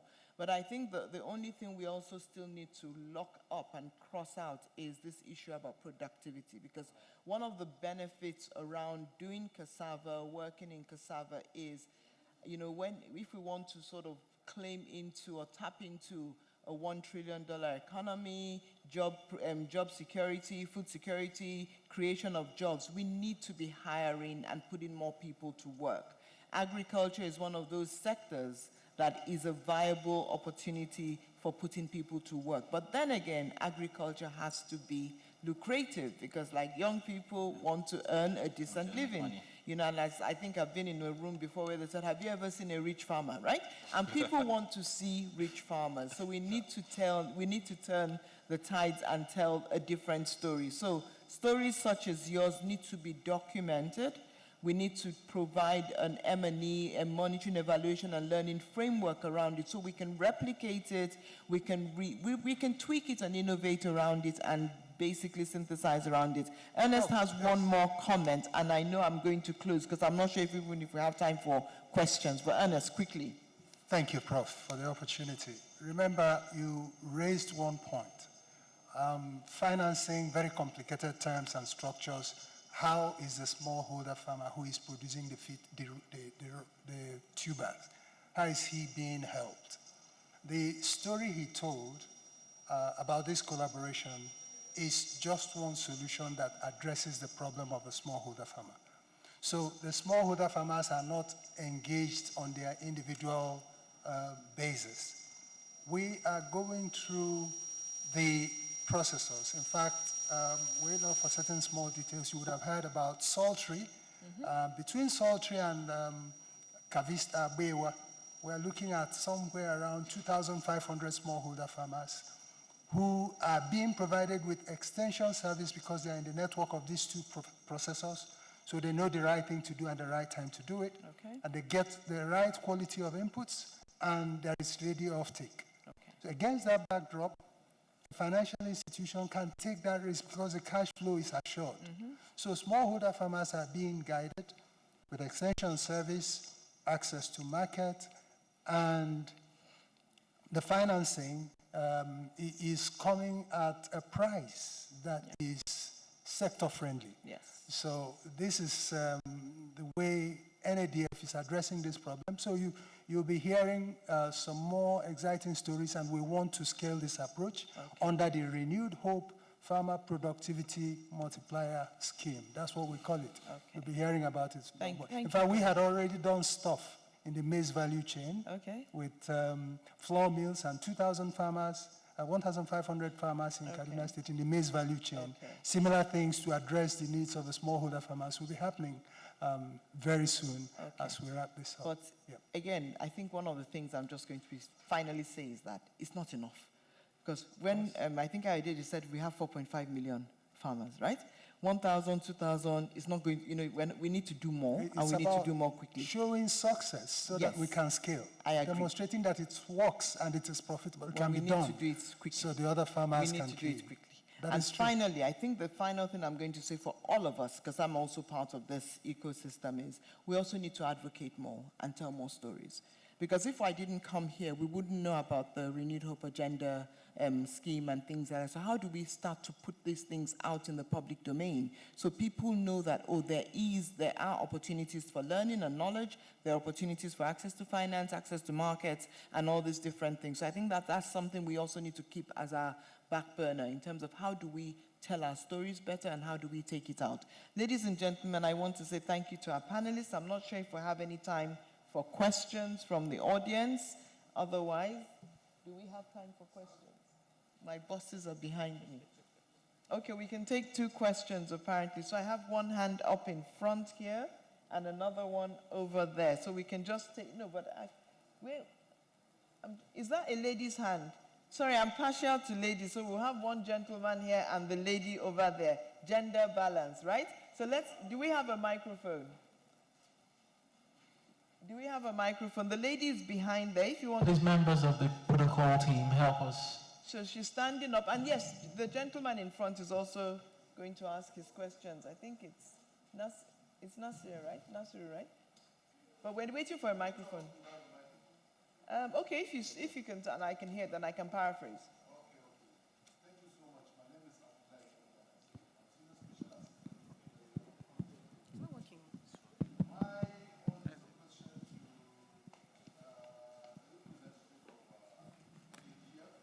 Okay, Ernest. Our farmers in the Northwest, they have a lot of challenges in getting them organized. So I think the fact that now NADF only supports farmers that are into cooperatives, I think maybe if there could be any model that these individual farmers can get this inputs, can get this support from National Agricultural Development Fund, so that at least we get this cassava produced, because it's surprising that just recently China, we are the highest producers of cassava, but China got earnings of $4 billion, while Nigeria was stopped at just $4 million. So I think this disparity, if we're able to capture the individual farmers, it will go a long way in the cassava production. Thank you so much. Okay, thank you very much. Just let's get the second question from the lady behind. She's behind you. Yeah, there. And then we'll answer. Good day, ma'am. Good day, sir. I would like to ask a question. Cassava has different products.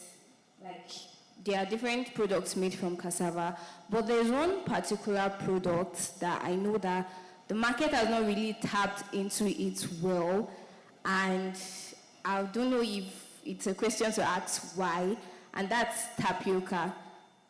There are 2 types of tapioca. When I came to Abuja, I discovered the other one, but there's one that is dominant in the West, but people around here don't really know it, and it's more of a breakfast menu.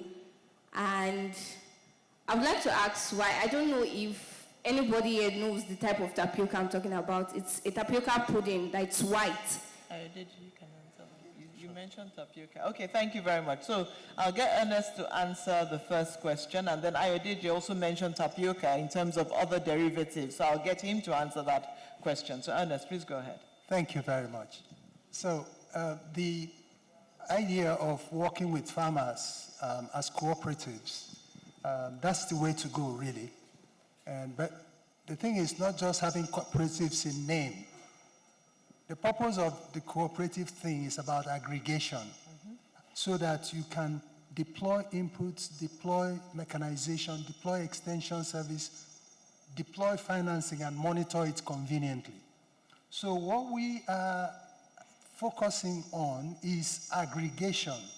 Whatever structure will bring smallholder farmers together in a way that administering inputs and services will be efficient and access to market is efficient, that structure works.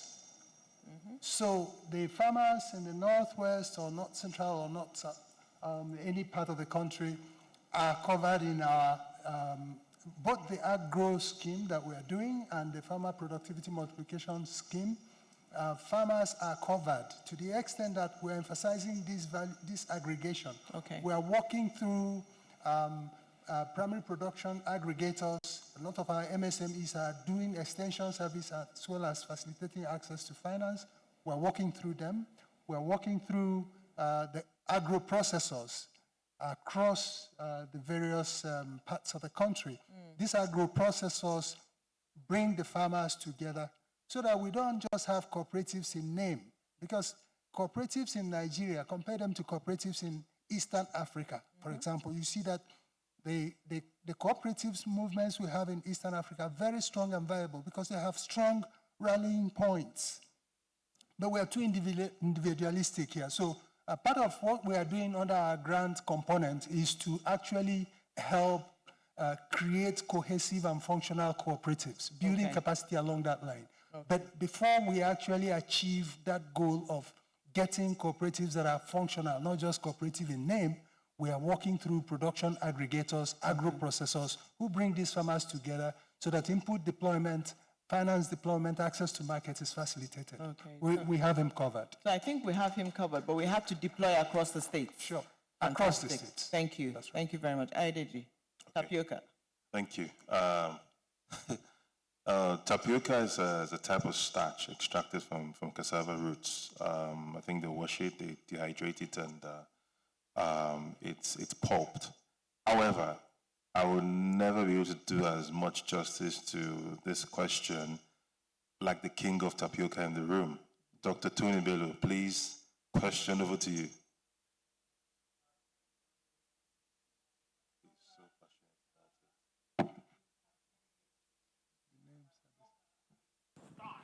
That is extracted from cassava in terms of global trading.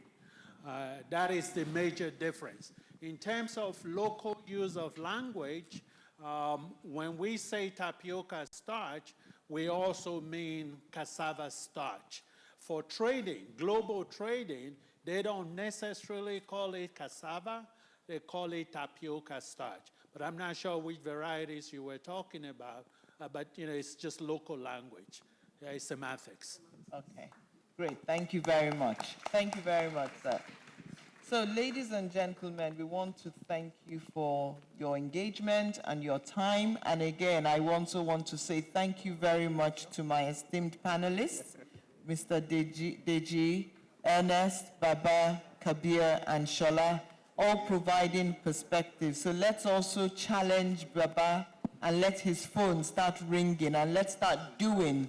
And I think the Vice President did say that we need to stop making this a talk shop, but let's start doing. And let's not come back next year and still have things that we haven't done from the previous year. So ladies and gentlemen, thank you very much. Gentlemen, thank you very much. Thank you. Thank you very much, members of the panel session and our moderator. But please, before you go, would like you to have a photo session. Just the moderator and the panelists, please. Our photographers.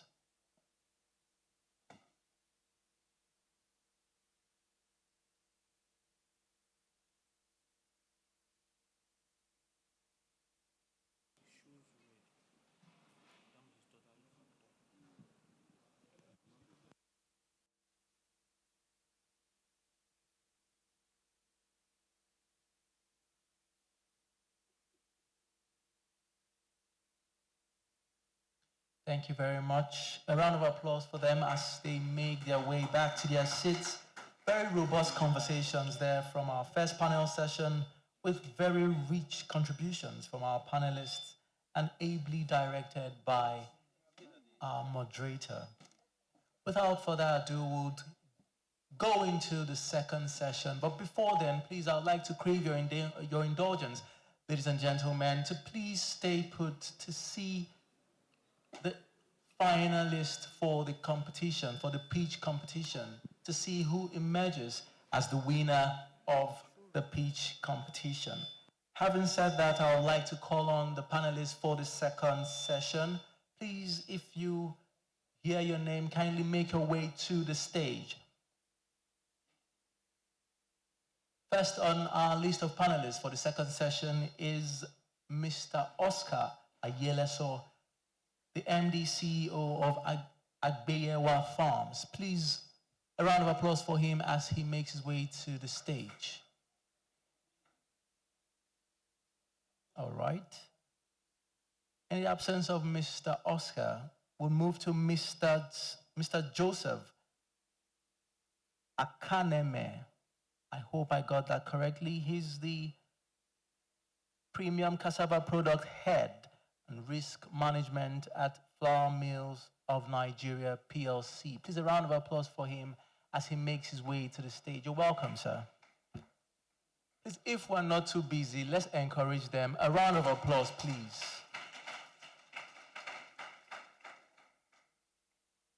Third on our list is Dr. Mercy Eloho Diebiru Ojo. I hope I got that right. She is the Seed System Specialist at IITA. Please, a round of applause for her as she makes her way to the stage. And yes, we've been joined by our first panelist, Mr. Oscar Ayeleso. Please, Mr. Oscar Ayeleso is the MD CEO at Agbeyewa Farms. He's also one of our sponsors. Please, a round of applause for him as he makes his way to the stage. Fourth on our list is Professor Ken Ife. He's a member, governing council, lead consultant on private sector development for the ECOWAS Commission. Please, if he's around, a round of applause for him as he makes his way to the stage. In the absence of Prof, we'll move to Dr. Kabir Yusuf, is the National Program Coordinator, Special Agro-Industrial Processing Zones. A round of applause for him as he makes his way to the stage. You're welcome, Doc. Next on our list of panelists is Mrs. Yemisi Ironloye. I hope I got that correctly. She's the MD CEO, Sultry International Company Limited. A round of applause for her as she makes her way to the stage. You're welcome, ma'am. And last but not the least on our list of panelists is Dr. Dahiru Mohammed. He's the Chairman, Presidential Implementation Committee on Technology Transfer, PICTT. Please, if he's around, a round of applause for him as he makes his way to the stage. And our moderator is no other than Mr. Tochukwu Mbanugo. He's a highly skilled consultant with expertise on strategic planning. Where do you have for the moderator? Okay, please, we need a seat for our moderator, please. Mr. Tochukwu is currently at the Agribusiness and Productivity Enhancement Project Management Office in the Office of the Senior Special Assistant to the President on Agribusiness and Productivity Enhancement, Office of the Vice President. Please, a round of applause for our moderator while he waits for his chair. Come on, set up the chair and bring the mic.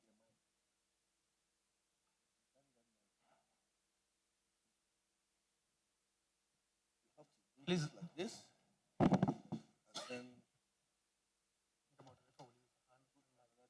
Okay. Please, members of the protocol team, help us with a mobile mic, please. A hand mic.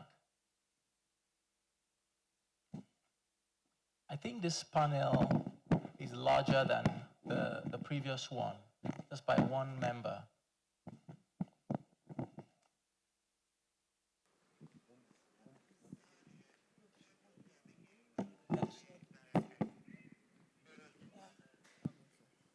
Thank you very much. This panel session is on cassava value chain in focus. And I'll hand you over to our moderator, Mr. Tochukwu Mbanugo. Good afternoon, everyone. Thank you so much for making out the time in your busy schedule to stay back to listen to this session of the conversation. And good afternoon to everyone on this panel. It's a pleasure to be with you today. So without further ado, I'm going to just dive right into it because I know we're pressed for time, but it would be really great to get some of the insights that you have to share through the course of this conversation. So, I'm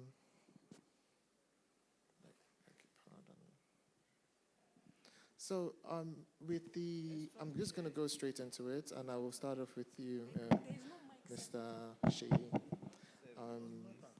Agbaiwa Farms has been investing heavily in the entire value chain of cassava, looking at production, also more importantly, being very deliberate about driving industrial and exports intents, right? And what we've seen is that there have been very targeted initiatives and systemic frameworks you've put in place to enable you to achieve some of the objectives you've been able to achieve.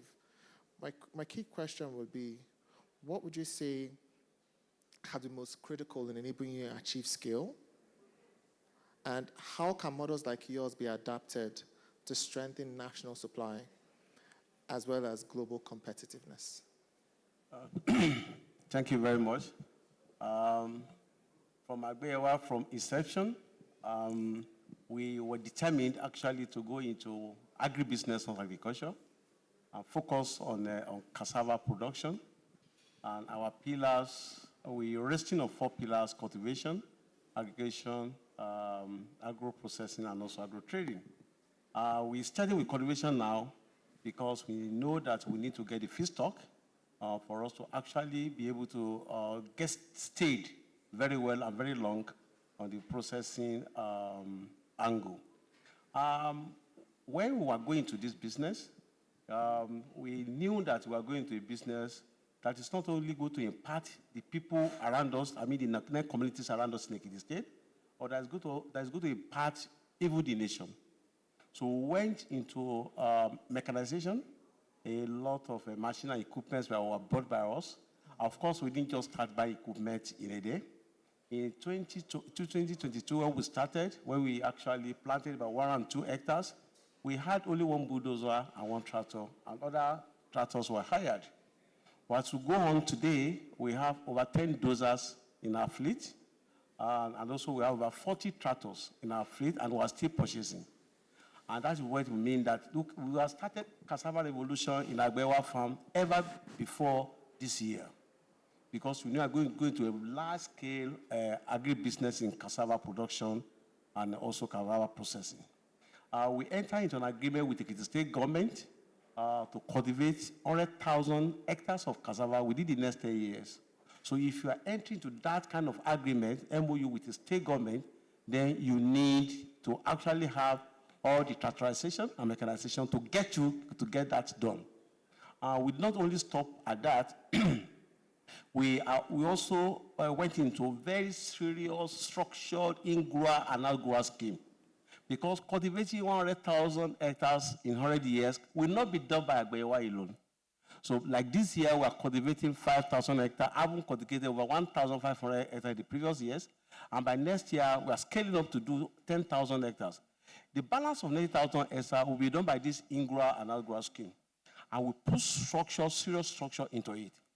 And we knew also that we are going to be partnering and collaborating, apart from the state government, with the federal government. And that is why, from the last session that we have just witnessed, the NADF, the NADA, have been also collaborating this, that we are in partnership, strong partnership with them. because cultivating 100,000 hectares will require the involvement and partnership with government. So today, we are partnering with NEDM, Natural Development Fund, and NADA, and I've just been told this afternoon that Landa is ready to support Agbeyewa. The good is still coming in terms of clearing of our land. Today, we have an hectare of land that is planning to about 7,500 to 8,000 hectares, out of which we are cultivating 5,000. So we need the intervention, and also we need the support of the federal government. But however, Agbeyewa on his own has invested about 1.5 billion naira on tractorization and mechanization from 2022 to date. And we are still investing. So we have a lot of tractors on our farm that is helping us to do this. And we encourage other large-scale farmers in Cassava to go into serious cultivation using mechanization. That is the only thing, because we're moving from a peasant farming of cassava into mechanized farming of cassava. And that is how we get us the kind of number that we are talking, that the Vice President has said here today, that Nigeria is going to be upscaling into cassava, that we're producing some millions of tons of cassava. So we have started it, and we still are going with it. Then again, the communities that surround us, we try as much as possible to also include them. Our is a farming with inclusion. Include them in all the activities that we're doing. And I can tell you today, about 150 in-growers have benefited from us, from Agbeyewa Farm. We give them 2 hectares per farmer. And we're helping them, we help them to clear their farm. We help them to do land preparation.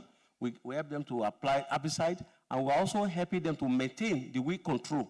We're able to control the weed in their various farms. And why are we doing it? Because our hectare, our yield per hectare today is minimum of 25 tons per hectare. So we expect that any in-grower will also give us that 25 tons per hectare. Our outgrower, we are also extending the same extension services to them.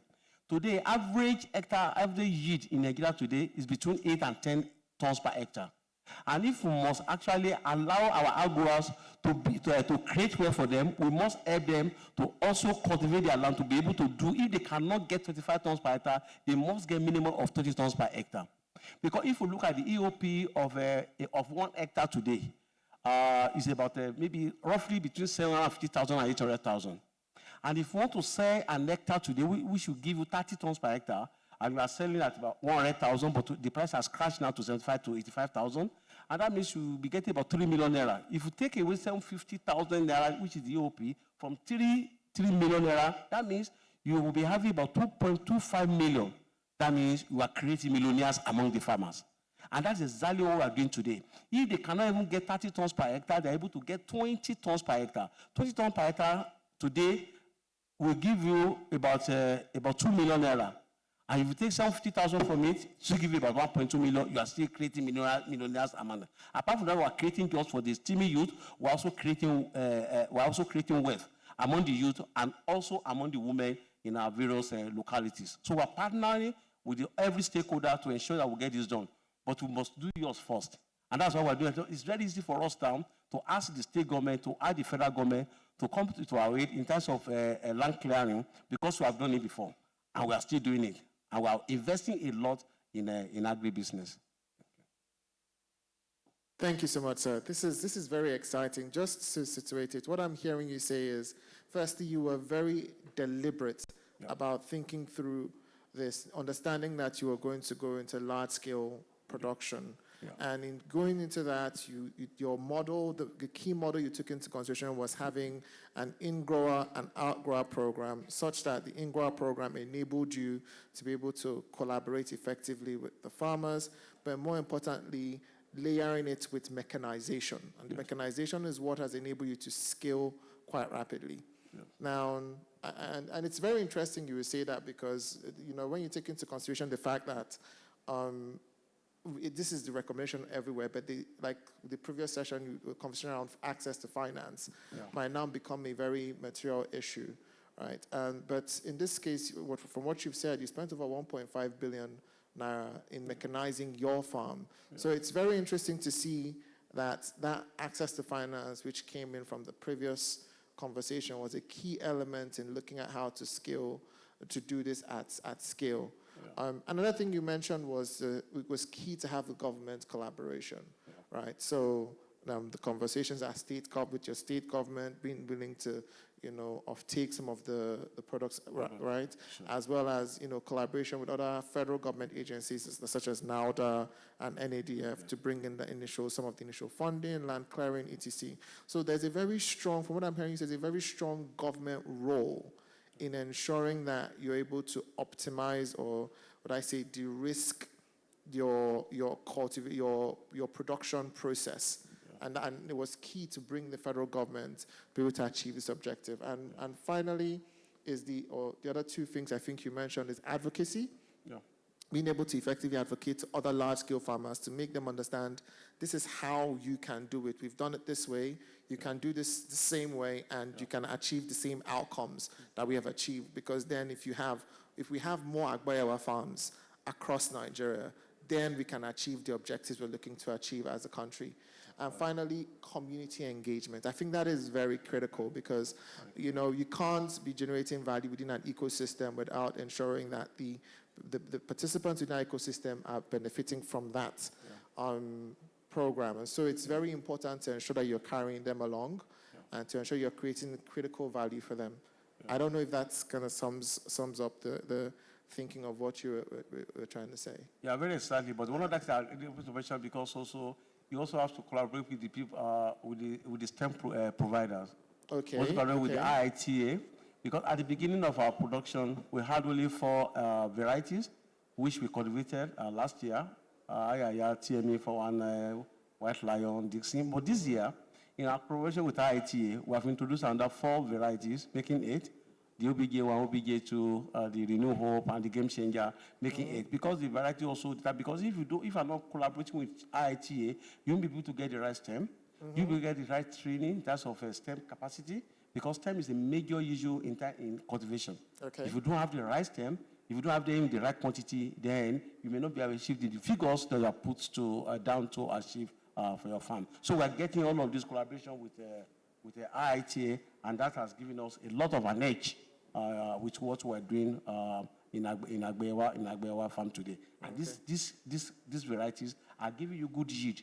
Today, Agbayawa starch content is about 27.7%.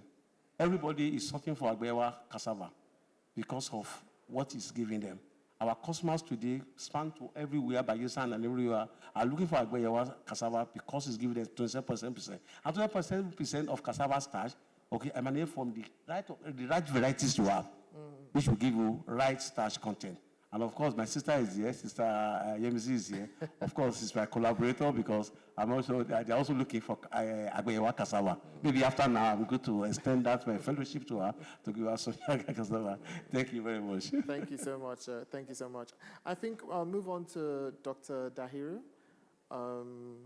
So Doctor, I think the PICT has been doing a lot of very exciting things around technology transfer, collaborating with a number of multiple countries to see how we can look at some of the interesting technology solutions that are out there that we can leverage in Nigeria to scale, economic value creation, not just in agriculture, but across a broad range. But for the sake of our conversation, we'll situate it within agriculture.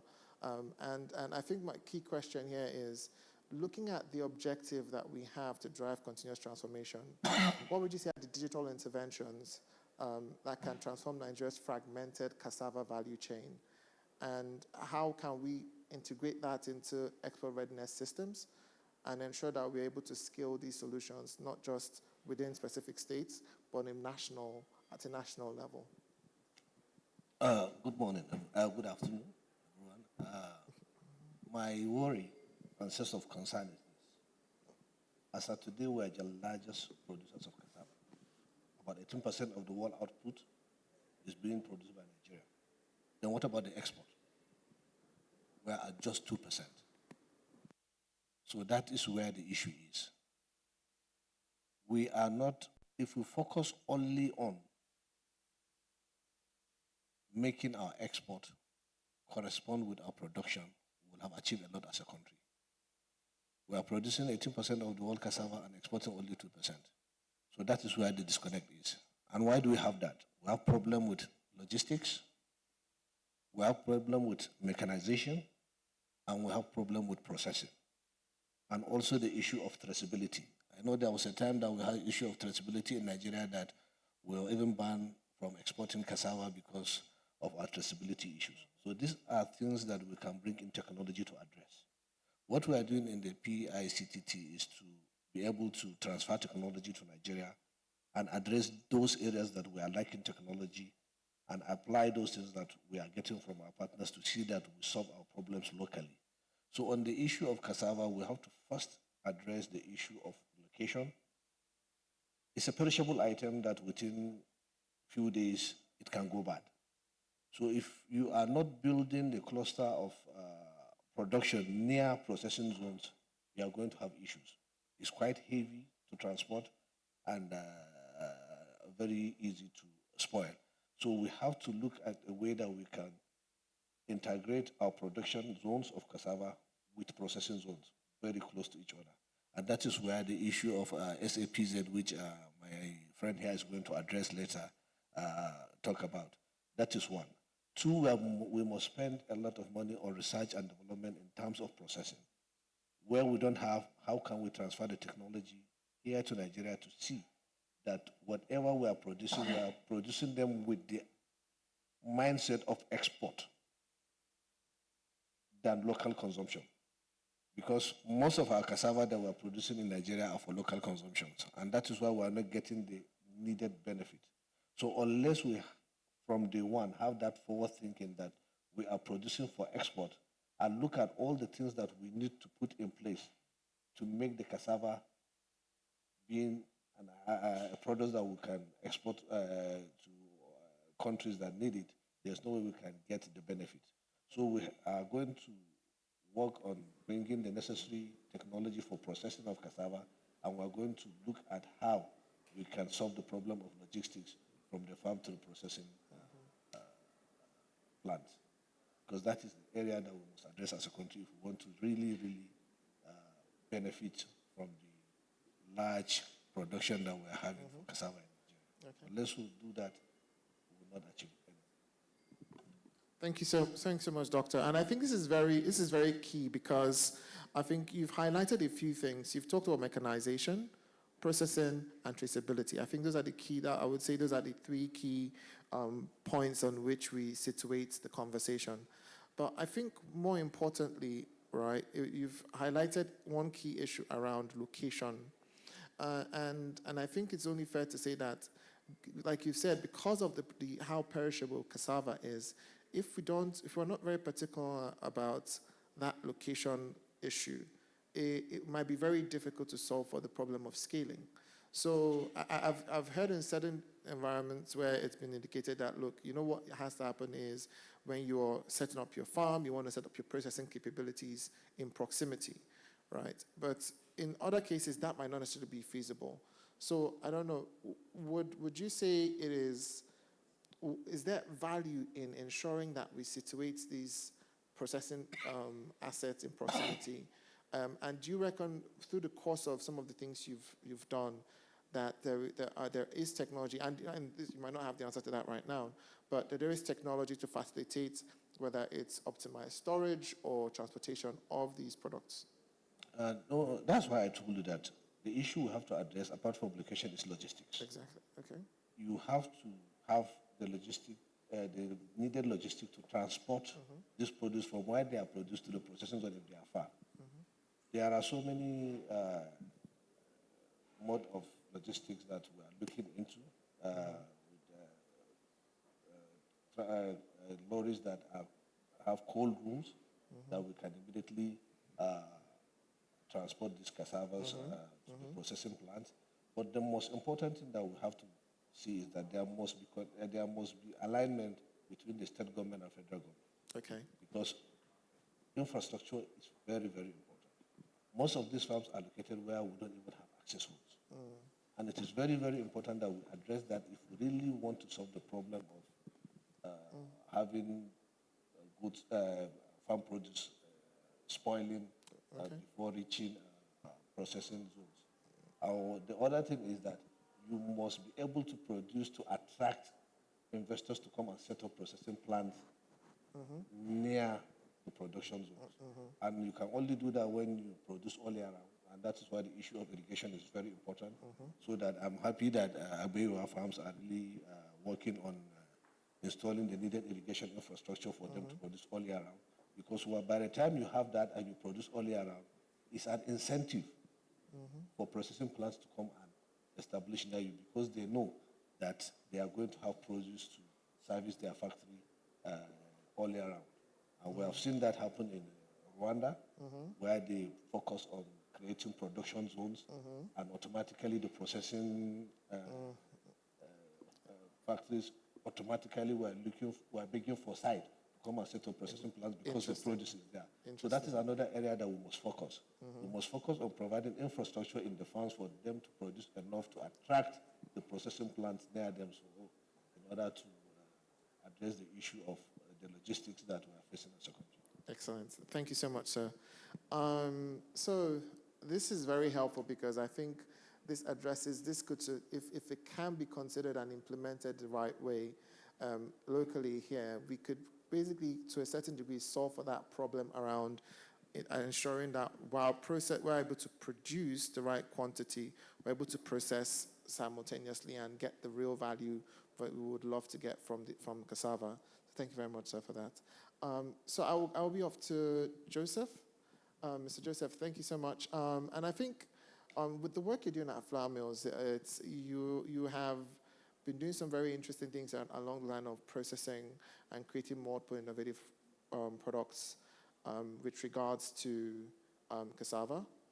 And we know that you've played a very critical role in ensuring driving industrial demand for cassava with some of the projects you've been implementing as an entity. So what would you say are the structural changes that are most needed to ensure that we build a supply base that can consistently meet volume? Because one of the key issues I'm sure you've experienced is as much as you have set up an infrastructure or framework to absorb as much, above a certain degree of inputs or products, or in this case, or produce, there is still an issue around the supply, right? And so what would you say are those structural changes you would need to build to improve supply base that can consistently meet the volume, but not just the volume, the quantity, as well as the quality and traceability demands? We've heard Dr. Dahiru talk about leveraging technology, but for you as and as the player within that stage of the value chain, what would you say are the key structures you can put in place to drive that? Thank you very much. So as far as Flour Mills, we've had a couple of products that we have incorporated cassava. For instance, we do a premix for the biscuit flour, which we add certain percentages of cassava flour to the wheat flour.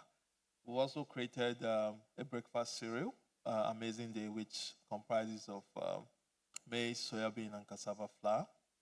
And then we now infuse certain percentages of cassava flour in our noodles production. So with that, we consume close to 10,000 tons of cassava flour per year. For now, just infusing at a certain percentage. There's a space or there's an appetite to include more, but because of the shortage of the supply, so we still have to restrict our inclusion to 5-7%, which can actually go higher if there's better supply of the product. All right. So, but in terms of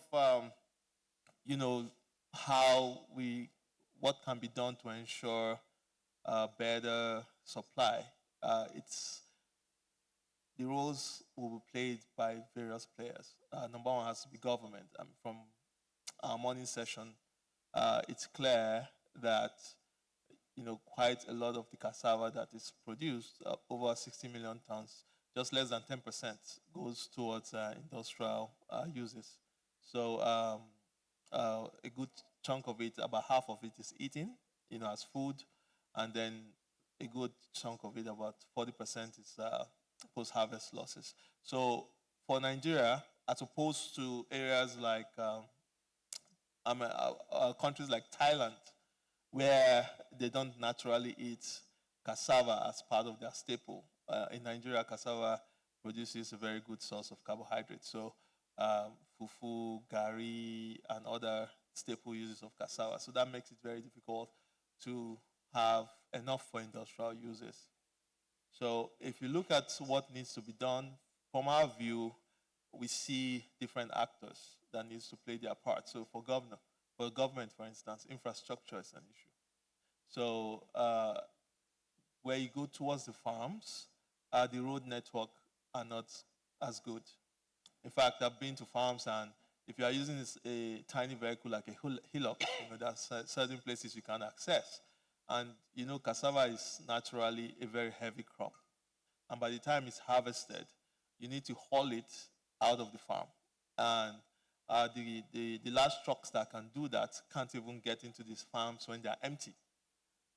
Not to talk about when you've now loaded them, they tend to sink. So if you look at the areas where cassava is produced, the access roads are not very good. So infrastructure is road infrastructure is a very significant factor in determining, feeding the factory with the raw material. So there needs to be like targeted construction of roads to where these crops, where cassava is produced, okay? And also electricity to power the farms and ensure you are able to attract the workforce. You have to provide farmhouses for them. You need to provide some form of entertainment so that they'll be happy to stay within the farm for that period that you need them to work, okay? And then access to finance. I mean, the previous session dealt a lot on the finance part of it, so I wouldn't want to repeat that. But access to finance is also very critical to drive, funding and then ensure that the processors have enough feedstock. Okay, so as part of our own efforts, what we do, we do more of aggregation, which is, gotten at spot rates. I hear people talking about locking in, having futures contracts with farmers. At some point, we're discussing with Guewa Farms sometime last year, and before we could finish our conversation, the prices has moved. So it's very difficult for you to get into forward contracts because of the volatility of the raw material prices. So for us as processors, we do aggregation, and then we're also looking at in-grower and out-grower programs to ensure continuous production of the feedstock all year round. All right. Now, for industrialization, people tend to focus on just industrial uses, maybe starches. But it's also very important to note that part of industrialization will also mean producing business-to-consumer products, ready-to-eat products derived from cassava. So in flour mills, we've had about 2 or 3, and we're looking at expanding as part of our local content strategy. The young lady talked about tapioca, which is a form of breakfast cereal that is eaten like cocoa oats, okay? And given the population we have in Nigeria, there's a big opportunity for business to consumer, so B2C cassava products that are produced by the factories. So converting our local staples into products that could meet international standards and sold off the shelves in supermarkets, in other modern trade outlets. So having those types of expansion into the B2C space will ensure that whatever is produced can also be consumed, because there's this 3-year cycle of what's driving the glut and then scarcity. So at some point there's scarcity and everybody now goes into farming. And then 2-3 years later there's a glut.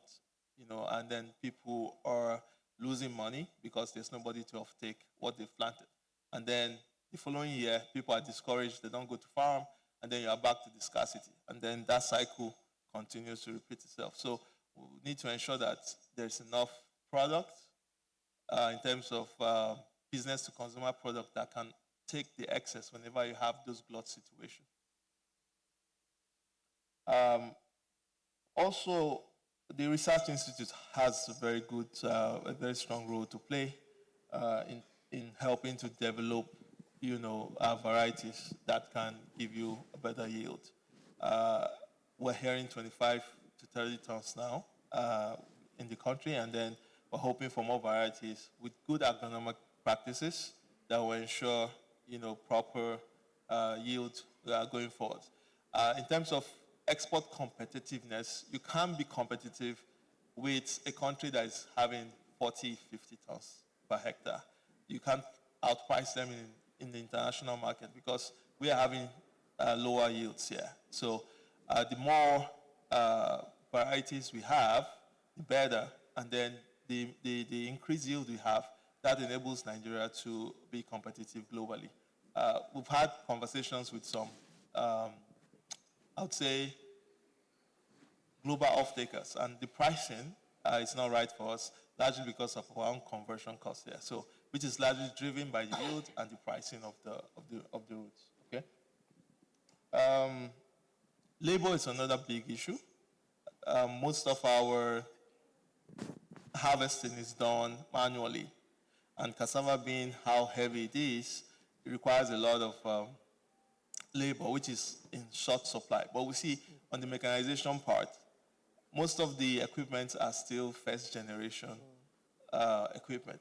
There have been no much development on machinery required for cassava.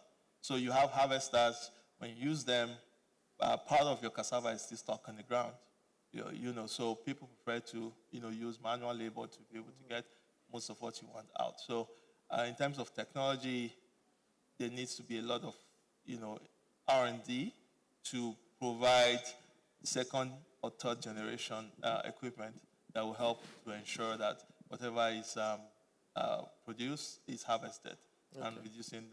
That's fine. Thank you so much, Joseph. I think, so sorry because we're running out of time. I'm going to be a bit quicker with asking the questions to the rest of the panelists. But we're starting to see a lot of recurring themes across some of the conversations and the feedback we're getting from most of the panelists. And it's interesting that you would bring up the point around the fluctuation versus scarcity and glut. And so we need to have product diversification to ensure we're able to mop up as much of the products of the produce when it becomes available, such that farmers can maintain that a certain level of production because they know there'll be more than one channel for demand for their products. So thank you so much. So moving on to Dr. Mercy. Thanks again for making out the time to join us. So as Nigeria works through industrialization and looking at commercialization of cassava, which is one of the key essence of the conversation we're having today, what structural changes? How would you say ITA has ensured that its research is widely available, especially to a broad range of participants, not just the commercial farmers, but also to other high net worth individuals, banks, etc., that are looking to explore commercialization of your research? And how would you say we can strengthen the technical linkages between the farmers, processors, and input providers? Because I have had a conversation with some of your colleagues today, and I think that input element was a very critical issue that they highlighted. So I would really want to hear your thoughts on this. Thank you very much, Mr. Moderator. And once again, I'm very grateful for this platform for us to bring to showcase what, as an institute, a research institute, IITA, we're doing to ensure that the sector, the cassava sector, is well developed. So first and foremost, I'm also grateful that at least can hear testimonies from the different partners here, how they've partnered strongly with ITA and they have seen, the outcome. So everything we are discussing here, of course, is all pivoted on something. Science is pivoted on research, is pivoted on development. That I would say IT has done a lot, of course, thanks to several donors, especially the Gate Foundation and all of that, then some other developmental partners. So in terms of the research, I would say yes, we've done a lot. Talking about the varieties that have been developed. Now we are talking about accelerating industrial cassava sector and all of that. We are still going to go into the same pool for food security, right? So as from the breeding perspective, the research perspective, we are looking at developing even more variety that will suit different needs. Now we're looking at, we're talking of starch, we're talking of ethanol, sorbitol. They all fall in the same, what we call product profiles, right? So we have varieties that are well suited for that so that you can have the strong value proposition for that. You have the high efficiency, you have very low conversion ratio. Unlike when you just go aggregate your cassava from different places, you can have conversion ratio as high as 1 to 7. But when you're having something as high and low as 1 to 2, 1 to 3, I think that's a win-win, especially on the processing side. So beyond yield, we are looking at several traits that is going to favor the cassava sector. We want to ensure that it's a win-win across the entire value chain. There's a trial we set up with processors, and I think we have one with Magbewa. We have set several with Sultry. We call it the demand creation trial, where we give them an array of varieties to test in their farms, and they will process to the product, then give us a feedback of the best one that we help to produce using, of course, cutting-edge technologies like was presented, the semi-autotrophic hydroponics to multiply them and all of that. So, and in addition to that, we have also worked on several technologies around the good agronomic practices, working on digital extension to ensure that as much as possible get access to this information. But there's still more to be done, and that's where I will call on the private-public partnership, because we really need that to scale. We have, all the puzzles, but we need to put them together and also ensure that we enlarge and expand this puzzle. We need to scale. So we need strong partnership from the private sector. Before now, in the past, I think institutes like ITA, we used to work in silos, but we are coming out of that shell, trying to get more of this partnership so we can scale the good work. Again, at ITA, we're just stopped at the research and development directorate, but now we have what we call the partnership for delivery directorate. So that is where the pushing out of these technologies comes into play, where we work with the different sector, other public partners. We are in strong collaboration with NRCRI and other. So we also are happy that we have this platform to seek the strong political will to support whatever it is we are doing with the private sector. It's not just enough to have that partnership. There should be more concerted effort from the political background and everywhere, because at the end of the day, everyone is striving to ensure that because the cassava crop has become a beacon of hope for us, and wouldn't want it to die just like that. But we need all hands on board. We'll continue with our technology development, but most importantly, we have to we'll mine for a platform where we can scale more. And like I've mentioned, the government, public-private partnership. Yeah. We welcome as many. We are now more open to as many people, many sectors can come on board to help us scale. We are also thankful to several development partners, banks like African Development Banks. We have the Gates Foundation. We have the World Bank. seed system is becoming very critical because it's another, like I was saying, everything we are saying, you're talking about the product, inclusion. If you don't have the right varieties, you don't have the right structure to channel the varieties, if you don't have the right stems, the right seed, because you want to, as much as possible, attain the potential. Recycling of stems over years is going to be, there's going to be an economic decline. Then to what point are you expending resources? We want to do more of intensive farming than extensive farming. We want what we give us on 10 hectares, give us on 1 hectare. And yes, it is very possible. Putting all of this together, the right variety, the right quality of stem or seed, the good agronomic practice, and of course the scaling partners through the private sector and other development partners. Thank you so much, Dr. Mercy. I appreciate you, double clicking on this and giving us a lot of insights as to how we can drive, move from research, to and commercialize this research to ensure that we're able to have the right amount of output to be able to scale production or processing in this case. And I think it's also important, I'm happy you also highlighted the key fact that it's important to also have strategic partnerships to be able to achieve these objectives. So being able to bring the right partners together and being able to work very closely with them to see how we can, in what way, shape, or form, we can drive commercialization of the research. The final thing you had mentioned was ensuring the implementation of good agronomic practices.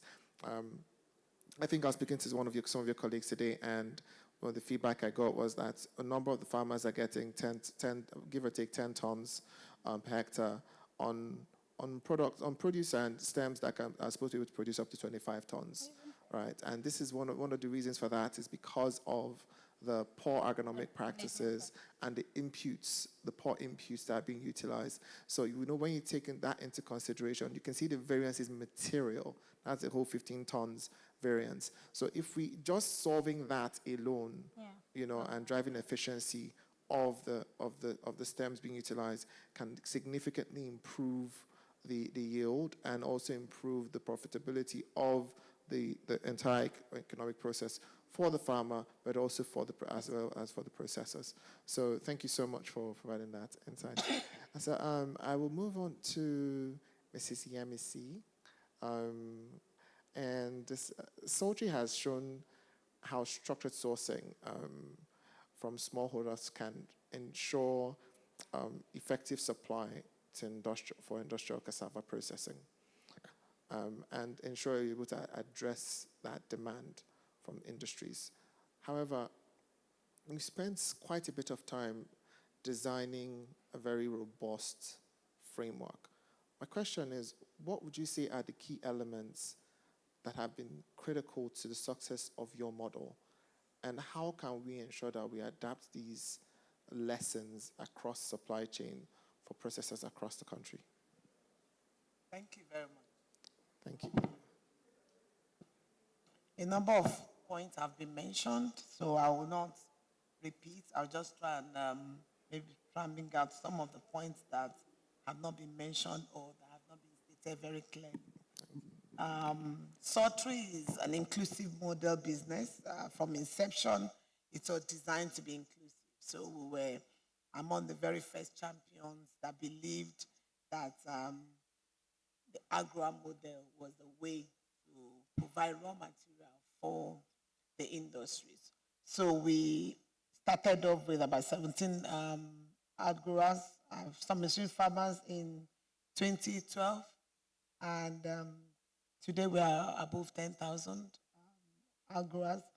And basically, one of the things that made it successful was the intentionality. You have to decide that that is your business model. I'm not going to tell you that it's going to be 100% success, or if it is a decision, if it is a business decision, then you always work with it, modify it, work around it, and make sure that it succeeds. So the intentionality of the business deciding to be inclusive in nature I will say, is one of the things that have made it to work. Two is that we decided to have what I will call the cassava framework. So we have a structure. In fact, a whole department in the business of close to 70 people are in a department called the agri department. For people who have come to Sultry, they even have their own office that is well structured, where they have field officers who are mobile working with the farmers. So the farmers are grouped into clusters according to the villages that they live in. So let's say Oshogun village, for example. The villagers in Oshogun village could make up about 20 clusters according to the areas where they exist. So when we started off as just doing outgrowers. Then the idea of in-grower was not there at all. So we started with the outgrowers where we were navigating them in their various villages, putting them in clusters, providing training. So we have our officers that are already trained, and they step down the trainings and then using the farmers lead method. We were among the champions for this method. So I would say that's something that we can take on for even different commodities. Let's meet the farmers where they are in the village. By the way, Sultry was actually situated in Alaide village because of empathy for a farmer that brought his produce to them, my former company, Ekagro, who lost all his produce because he spent 5 days on the road. And I felt, why? Why can't you have a factory close to this guy? And that's what drove me to that village in 2007. Okay, so if we have farmers met where they are, you will eliminate the issue of white-collar farmer. You will eliminate the issue of wanting to give incentive and it gets into the wrong hands. So you can know that, oh, the farmers are here and they're clustered. So that was one. Two is that we have field officers who work with, one field officer work with about 100 farmers, 100, 150 farmers. So he does every day dealing with only 150 farmers.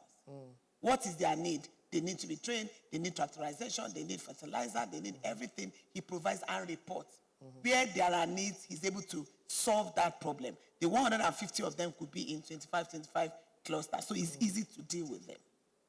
And then, obviously, but then the initial yield then was about 3 to 5 tons. We were able to jump the farmer's yield to about 15, 18. And then we now saw that the yields were coming down about 5 years ago. And then we noticed that, yes, we were giving them fertilizer, but the fertilizers started dropping. And that's a fact. And that's because we're giving them NPK.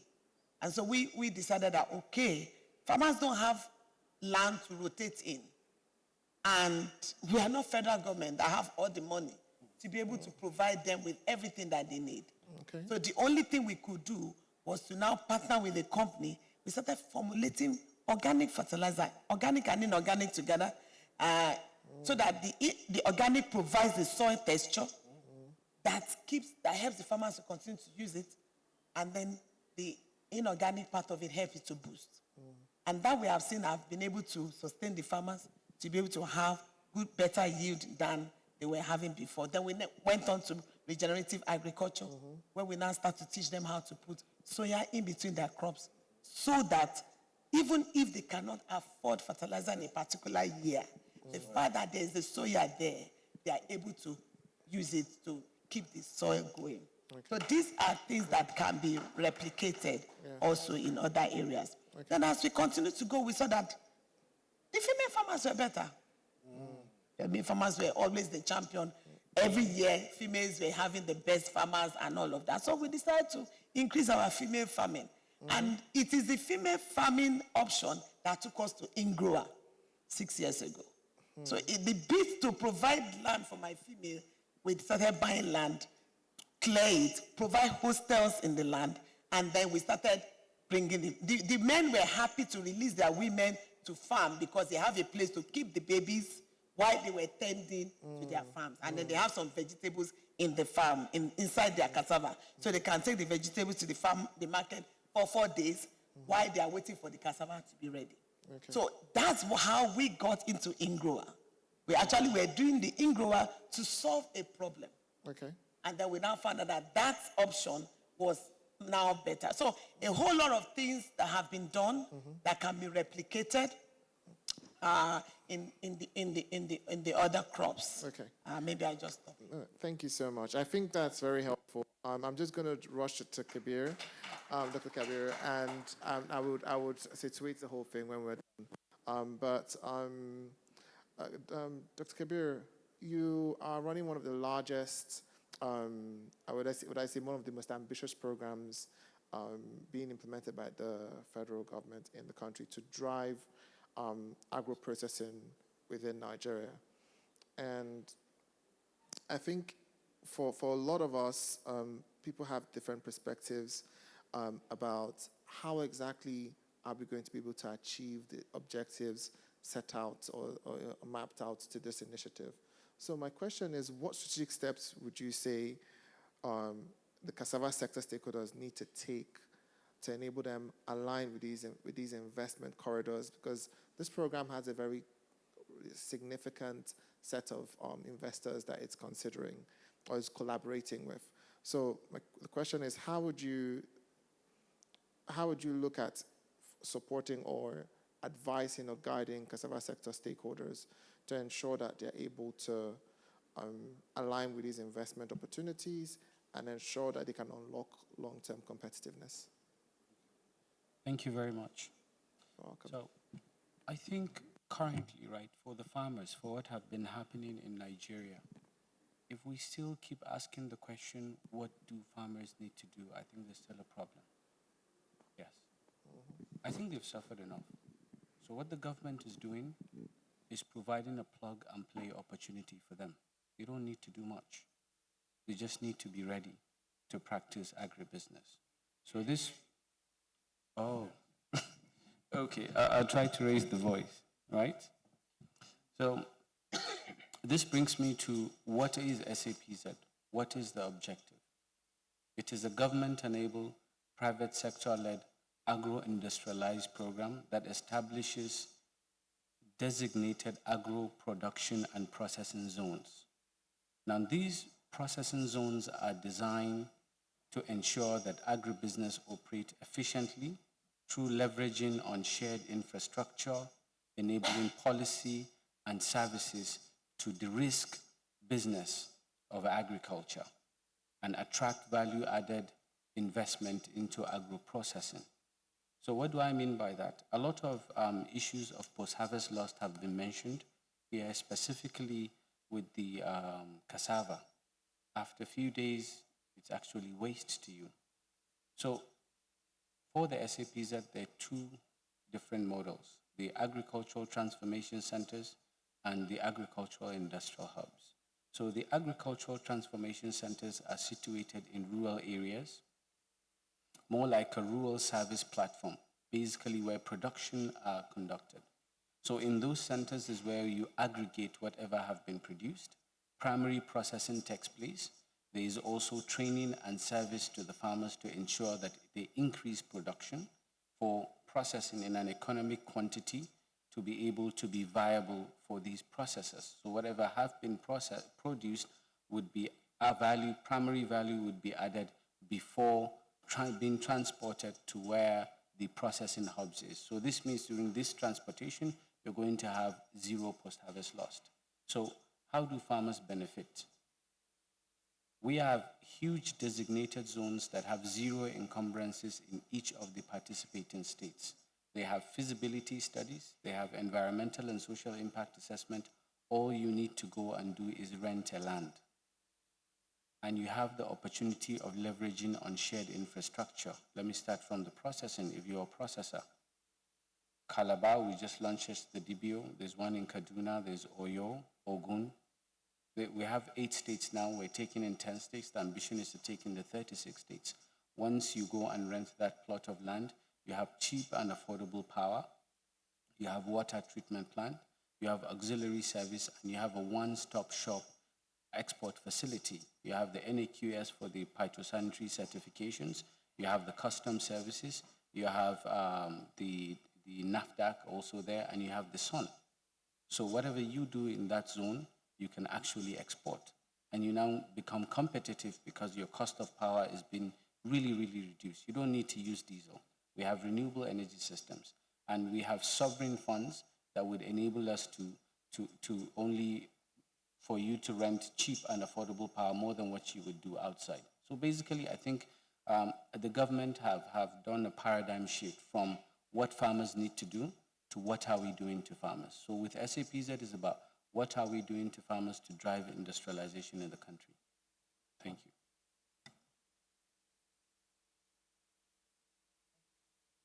Thank you so much, Kabir, and I appreciate you being short and sweet about it. So I think just to situate it all, it seems to be a recurring theme across all the panelists. One key thing we've heard is mechanization is key to scale the production process. Two is R&D is important to ensure we're able to get products that would have the right yield and ensure we are competitive with other countries, given in some countries you have variants that produce up to 40, that yield up to 40%, 40 tons per hectare, right? And that's key. Three is ensuring good agronomic practices to ensure that the variants we have are able to produce at full capacity.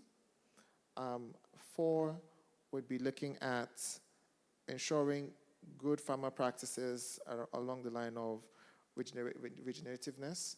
And five would be looking at strategic partnerships to ensure we're all effectively collaborating and working together to achieve the right kind of outcomes. On that note, thank you so much, my dear panelists. I don't know if we have time for questions, do we? I doubt we do. Okay, so on that note, thank you so much, my dear panelists, and do have a great day. Thank you, everyone, for staying back to listen.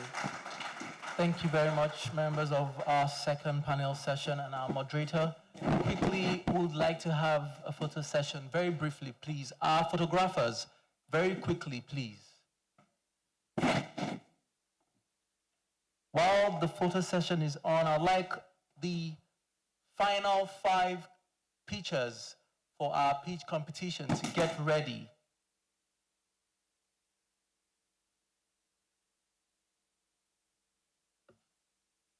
Our final 5 pitchers for our pitch competition, please get ready.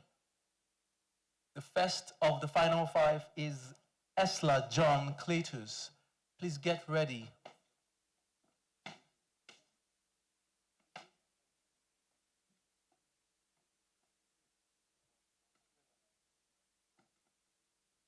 Thank you.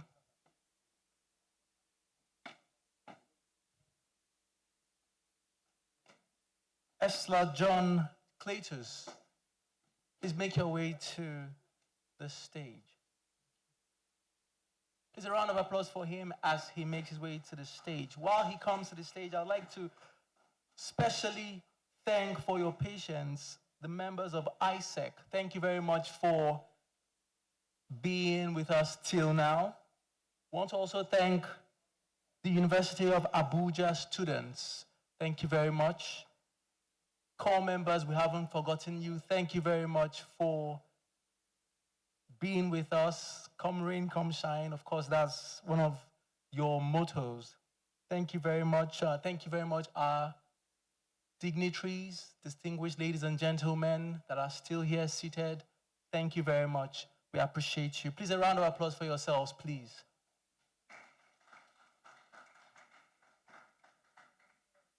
John Cletus, please, 4 minutes. We are really behind schedule. 4 minutes. Thank you. Or less than that. Thank you very much.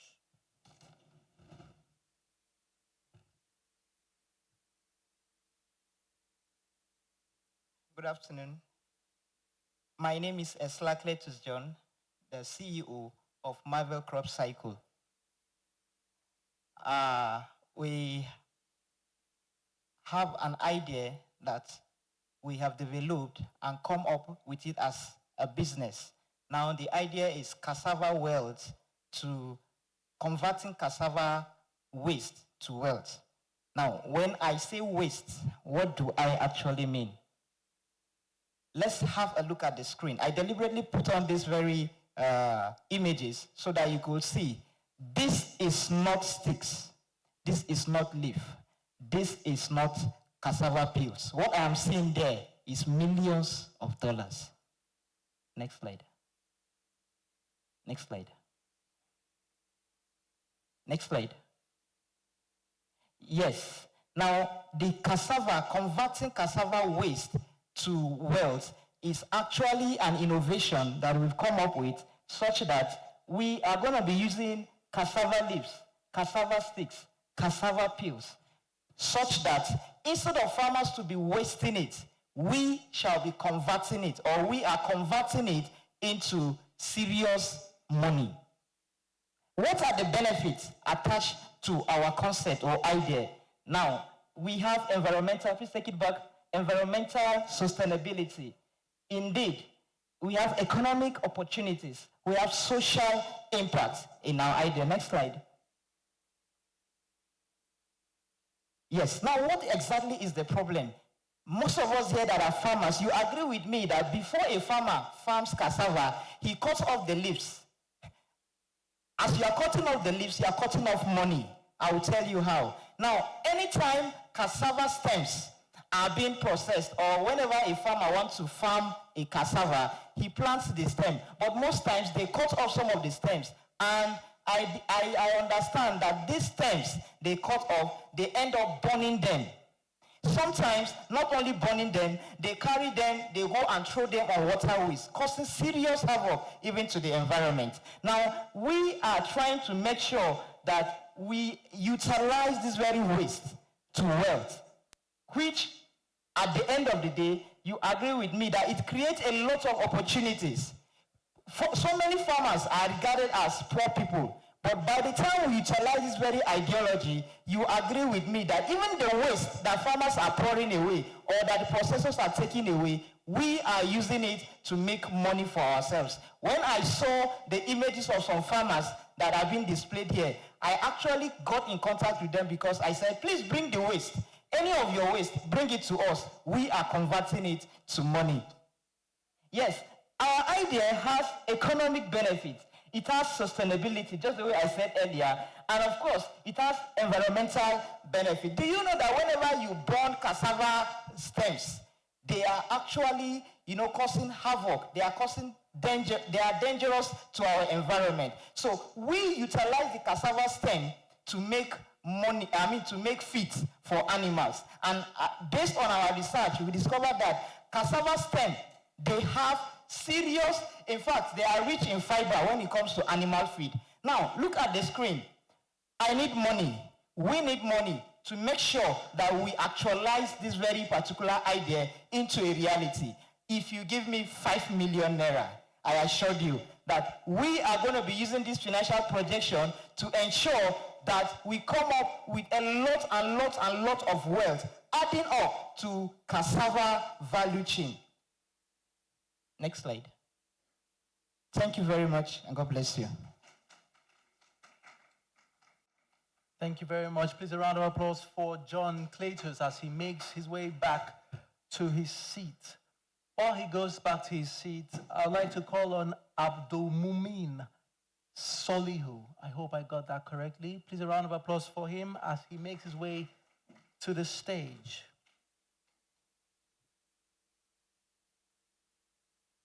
Four minutes, please.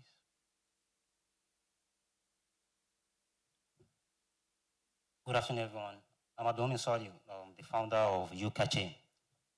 Yuka Chain was developed with a question in mind. If Nigeria is the largest producer of cassava in the world, then why are we not converting this to wealth instead of waste? So we developed a platform that connects every single player in the cassava value chain, from the farmers to the processors, down to the exporters. This is how we do it. The processors are complaining of a problem that they don't have enough material. They spend a lot of money going from village to village, from town to town, collecting raw material that doesn't amount to a lot. At the end of the day, they lose money in transport, in processing, and they even use less than their facility available. The farmers are complaining of a single problem, that they don't have access to the market. And the importers, or the exporters, the marketers, the sellers, they are all complaining of a problem. They don't have access to high value market. So if we can combine all of them together, since the processors have the ability to process as many as they want, and the farmers can provide the material once they have the once they have the access to the market, and the importers and the exporters can export as many as they want, given that the processors provide them with what they need. This is how catching comes in. So this is the solution. We bring platforms like Agbewa and IIT to bring us stems that have been, the varieties of stems that have been modified, improved for sustainability, so that farmers can access them. Once they access them, they plant these varieties and have a wide range of harvest. Once they have a wide range of harvest, they come on the platform, they post their harvest, and processors pick it up from there. Once processors pick it up from there, they go ahead to process it, and they provide it to marketers, to buyers, and now to exporters. So everyone is connected around this chain. That is exactly what Yuka chain stands for. And what does this help us achieve? Sorry, go back to the previous slide.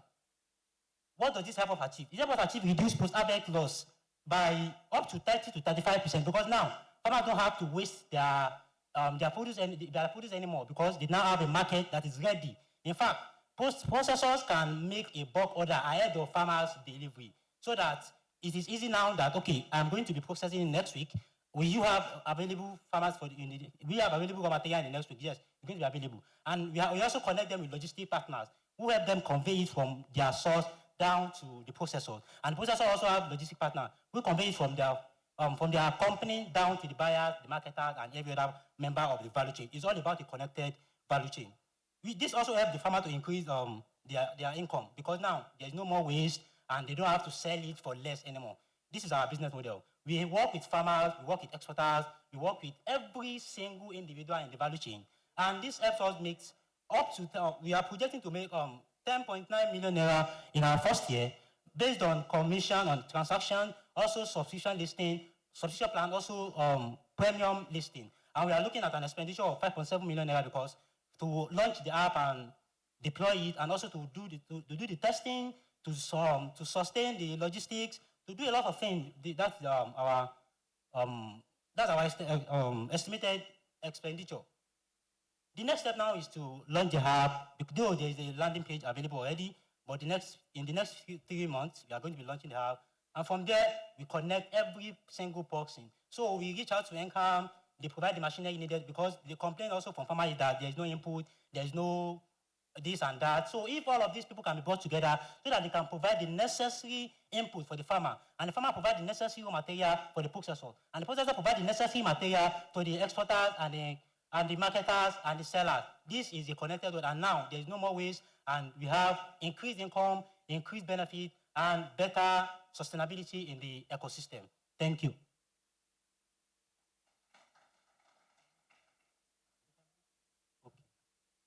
Thank you very much, Abdul Mumin Solihu.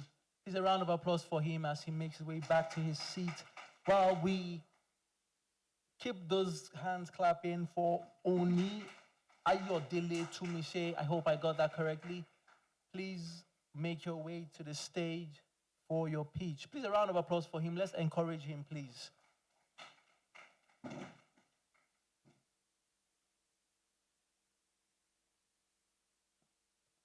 Four minutes, please. Standing on the existing protocol, ladies and gentlemen, good afternoon. My name is Unai Odele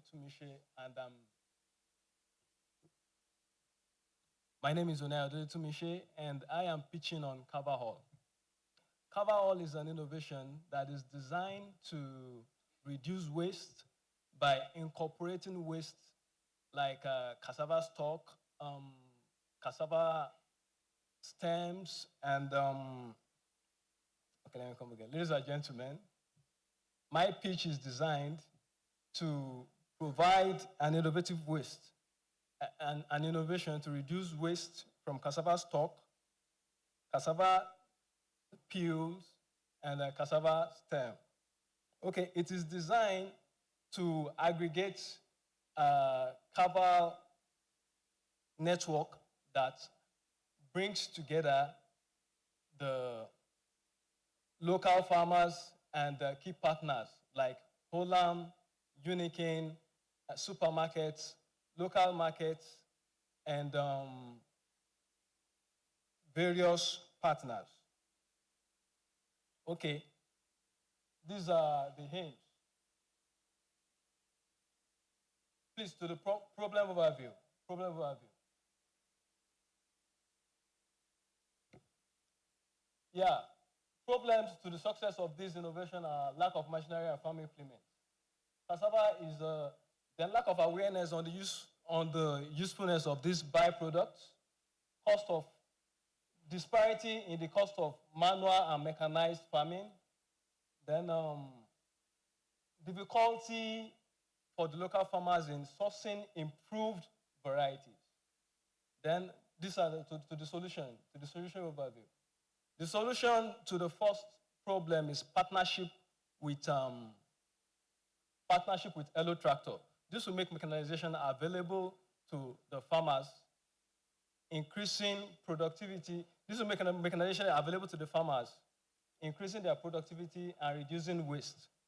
Use of mechanized farming will result to zero waste and will be cost effective. Comparing manual cost and mechanized farming cost, manual cost is far more expensive compared to mechanized cost. Okay, so in this design, a nucleus of 200 local farmers are aggregated together that are at close proximity to our farm, Olat Farm in Ibadan. They are aggregated together and their wastes are collected. They are semi-processed so that they are dried and they are available at huge quantity to these various key partners. The key partners are Unicane and Holland. Unicane and Holland are off-takers for the cassava peel waste, semi-processed cassava peel waste, while the supermarkets are off-taker for the processed Gary Max. Local markets are off-taker for the fresh cassava leaves. The AATF are off-takers for the cassava stalk that has been semi-dried and semi-processed. This is our projection.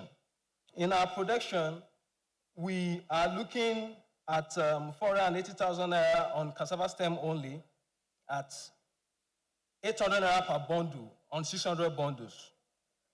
Cassava leaf will generate 2 kg per hectare at 50,000 naira per ton. Cassava stalk will generate 3.7 to 4 tons per hectare at 100,000 naira per ton. Cassava peel will generate 1.8 to 2 tons per hectare at just 10,000 naira per ton. Per hectare, cassava stem will generate a total of 480,000. Cassava leaf will generate 50,000. Cassava stalk will generate 500,000. Cassava peel will generate 20,000, and Gary will generate about 6.7 million naira. Revenue in the cost of 13 months. In the cost of 12 months, we are looking at generating 6.8 million naira. Then we are looking at a financial projection of 21.7 million naira in the cost of 36 months. Thanks for listening.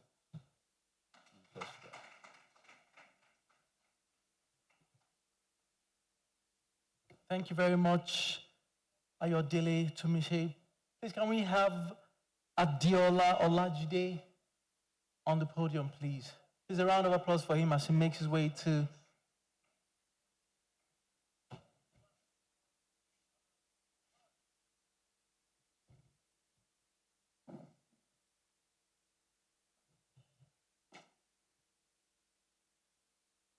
Please, a round of applause for him as he makes his way to the stage.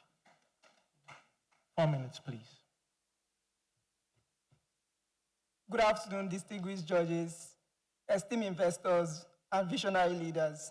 I am Farmer Adiola Olajide, also known as FAO, a first-class agricultural scientist, an agribusiness innovator, and the son of a farm laborer who once walked in the streets of Lagos.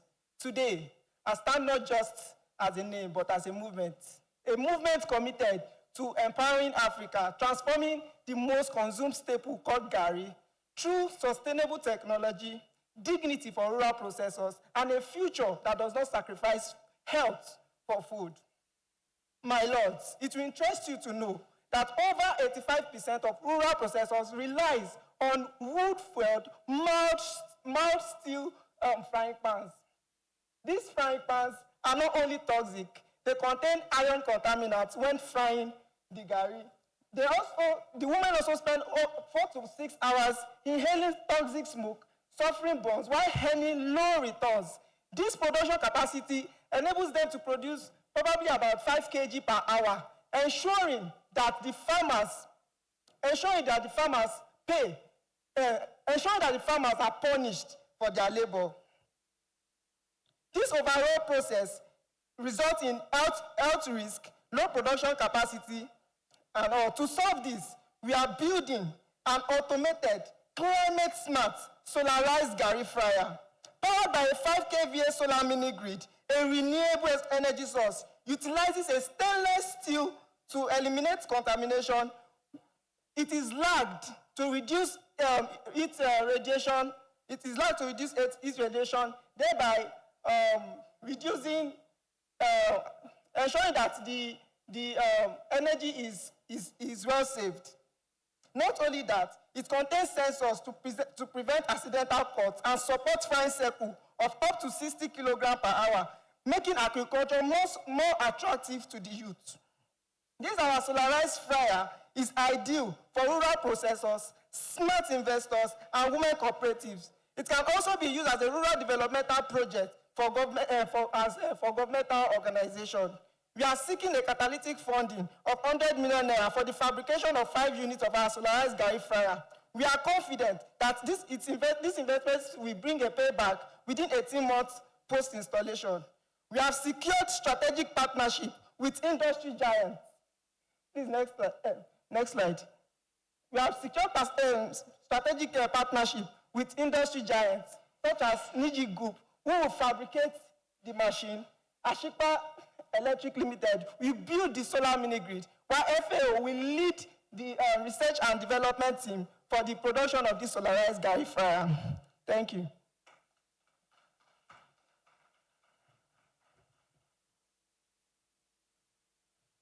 Thank you very much, Olajide Adeola. And the last but not the least pitcher on this final 5 is DBA Charles. Please a round of applause for him as he comes.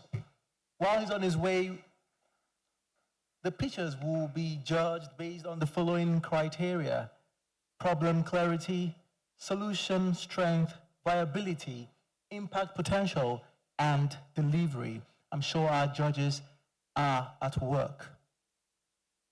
4 minutes, please. Good afternoon, ladies and gentlemen.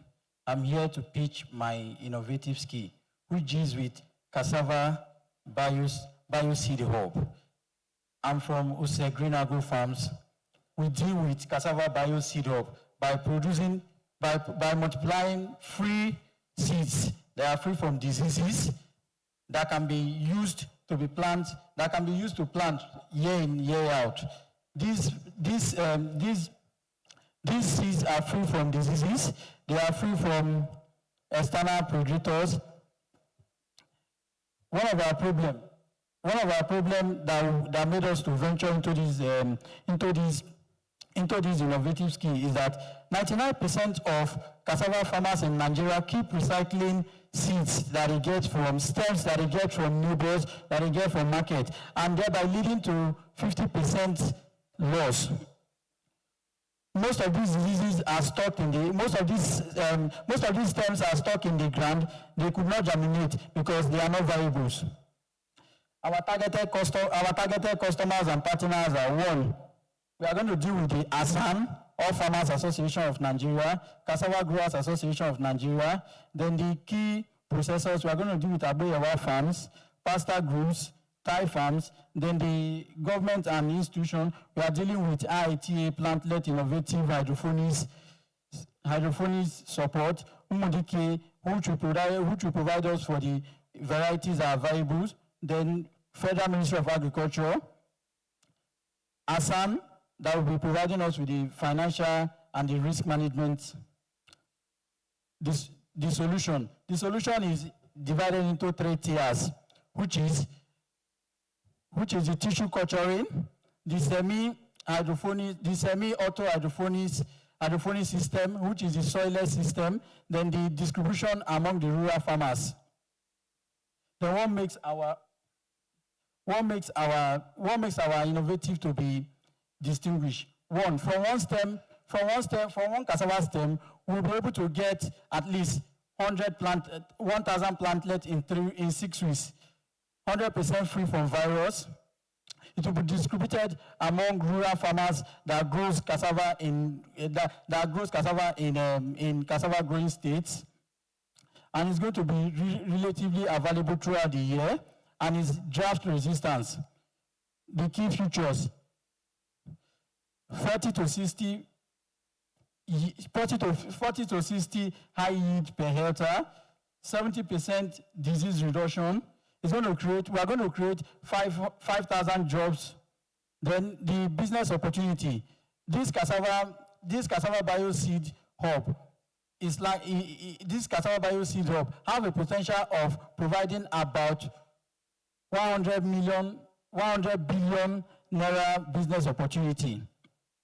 Then the key partners, IITA, MUDK, then the key activities, tissue culture, which will be provided us due to IITA protocol. Then the seeds, the cassava stems will be provided us with by MUDK, sorry.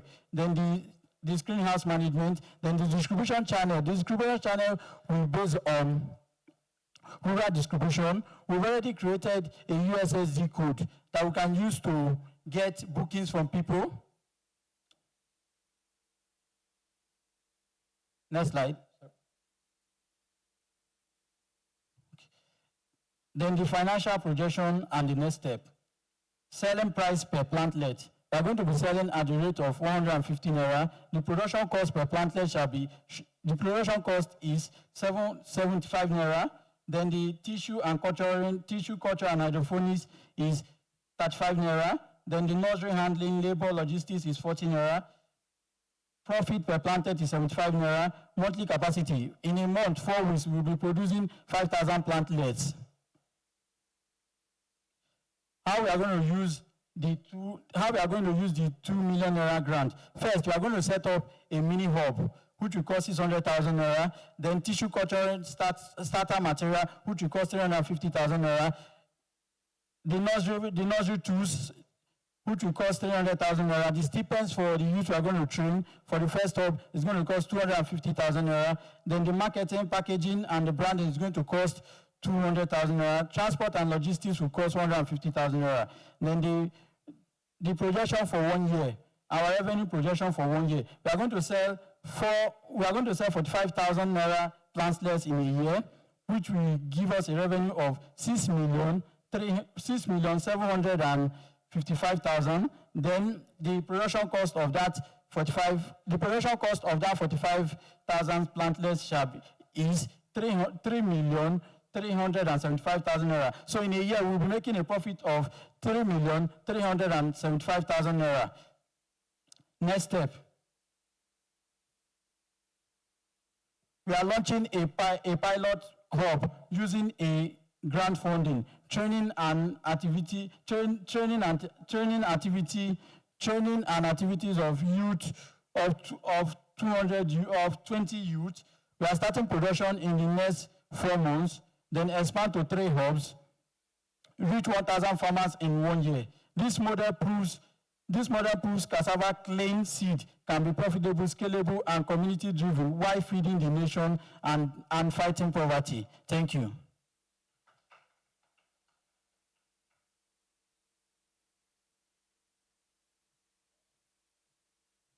Thank you very much, DBA Charles. Please, a round of applause for him as he makes his way back to his seat, I beg your pardon.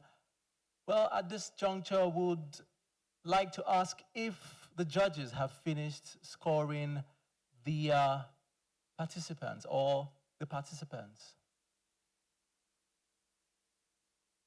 All right, if they have, please can we get a representative from one of the judges to come and give us the top 5 winners of this speech competition. Remember, we are looking at problem clarity, solution strength, viability, impact potential, and delivery. So these are the criteria with which these participants will or have been judged this afternoon. Please, can we get a representative of the judges?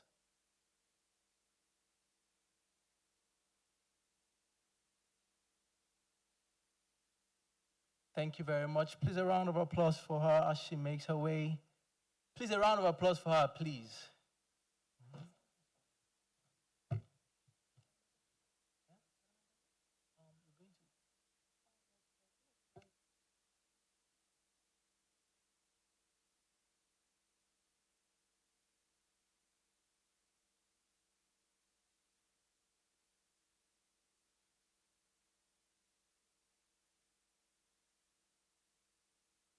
So collation is still going on. They're still tallying the scores. Please, can we get background sound from our media team, please, while we wait for collation to end? As the collation process continues, remember the criteria with which these pictures are going to be judged. One, problem clarity, the extent to which the participant clearly articulates the specific challenge or pain point within the cassava value chain they are solving. Two, solution strength, how well does the proposed innovation address the identified problem, covering originality and relevance to cassava sectors in need. Three, viability, the feasibility of scaling the solution sustainably within the Nigerian cassava value chain and, of course, ecosystem. Four, impact potential, the projected social, economic, or environmental benefits, especially in terms of strengthening value chain linkages. And five, delivery, how compelling, confident, and structured the presentation was, covering clarity of communication and time management. If our pitchers can hear me, remember I talked about time management. I'm sure it's one of the key things our judges will be looking at. Our judges, please, is collation still on? Okay. Can we please get background sound from our media team, please, while we wait for collation to continue?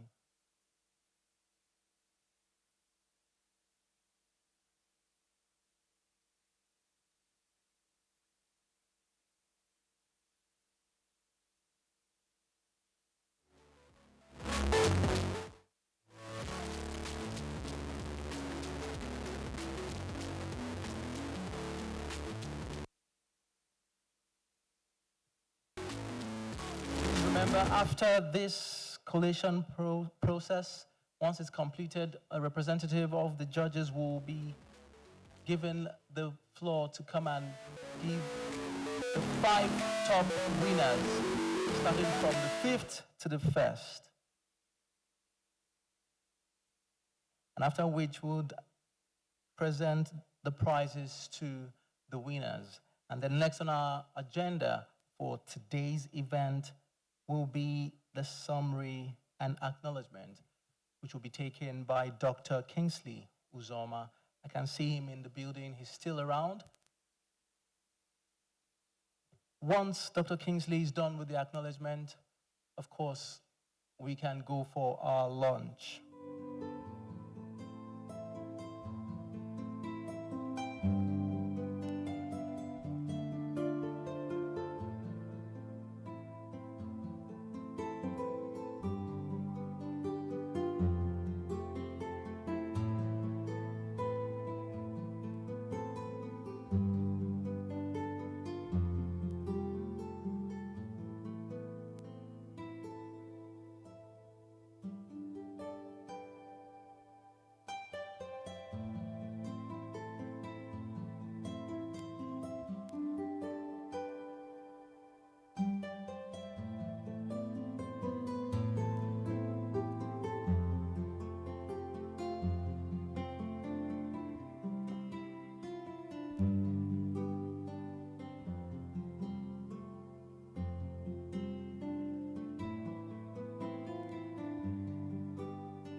Please, I would like to crave our indulgence. Our media team, thank you very much for serenading us with your wonderful sounds.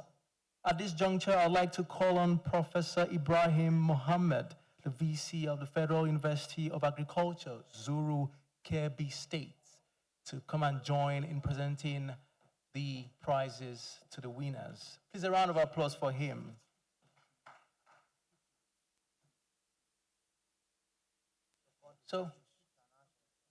So we have a representative of our judges in the person of Ms. Ure Uta, the technical assistant to the Minister of Innovation, Science and Technology, to give us the scores.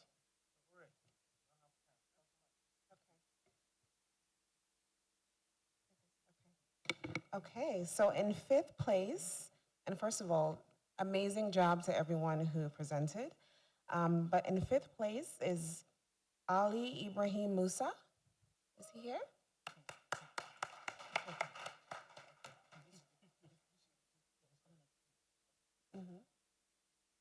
Okay, and then, okay.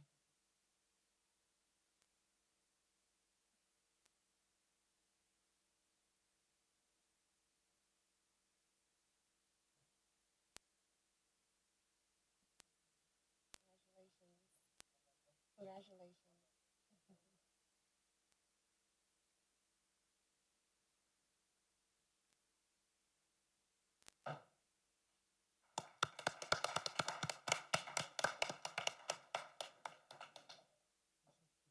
Okay, and then fourth place is Abdul Mumin Solihu.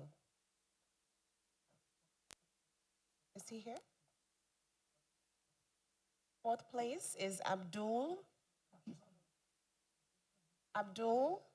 Mumin Solihu.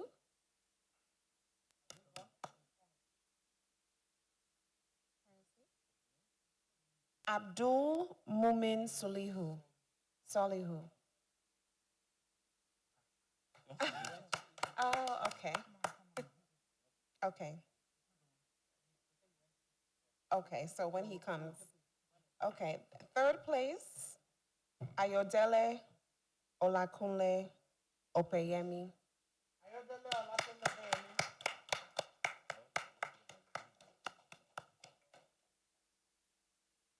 Congratulations. Okay, okay. This one, right?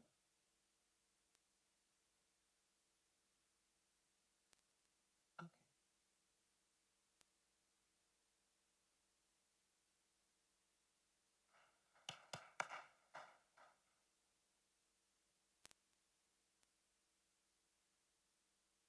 Okay, congratulations. Second place for 1 million naira, Adeola Olajide. 1 million naira.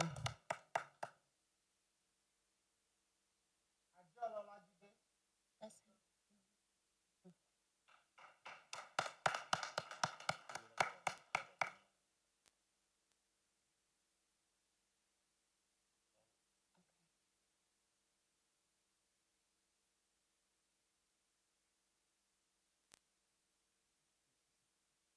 $2 million.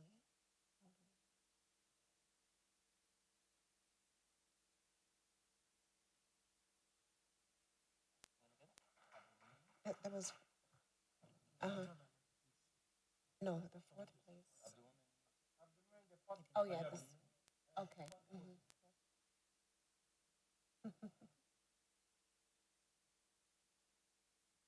Okay.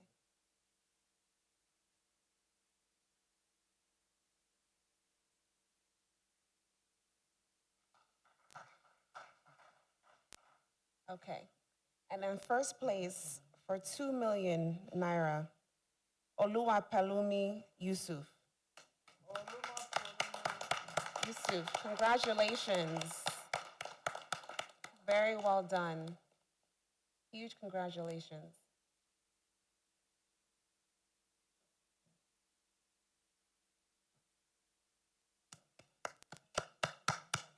Please give him a huge round of applause.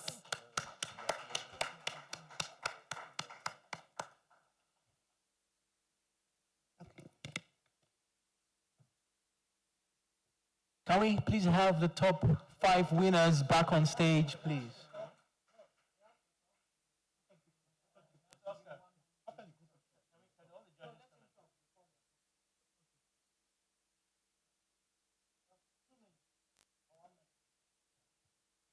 So I want to thank God for this opportunity and thank the organizers of this program. Thank the PMO office. We don't know the exact organizers until we saw the first mail, then we were excited like, what is this? I'm glad that this is a reality today, and what we are trying to drive during this biogas pellet is that we want to replace, especially for baby diapers that is causing a lot of pollution in Nigeria. We want to change it that we are disposing what is biodegradable. When you cast it away, it can go back to the soil so that we don't have much pollution. Thank you, everyone. We are really grateful. Yeah.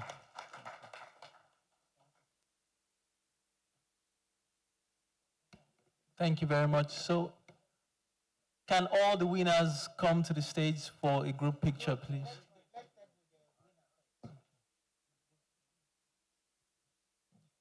Our media team, please give us light music, please.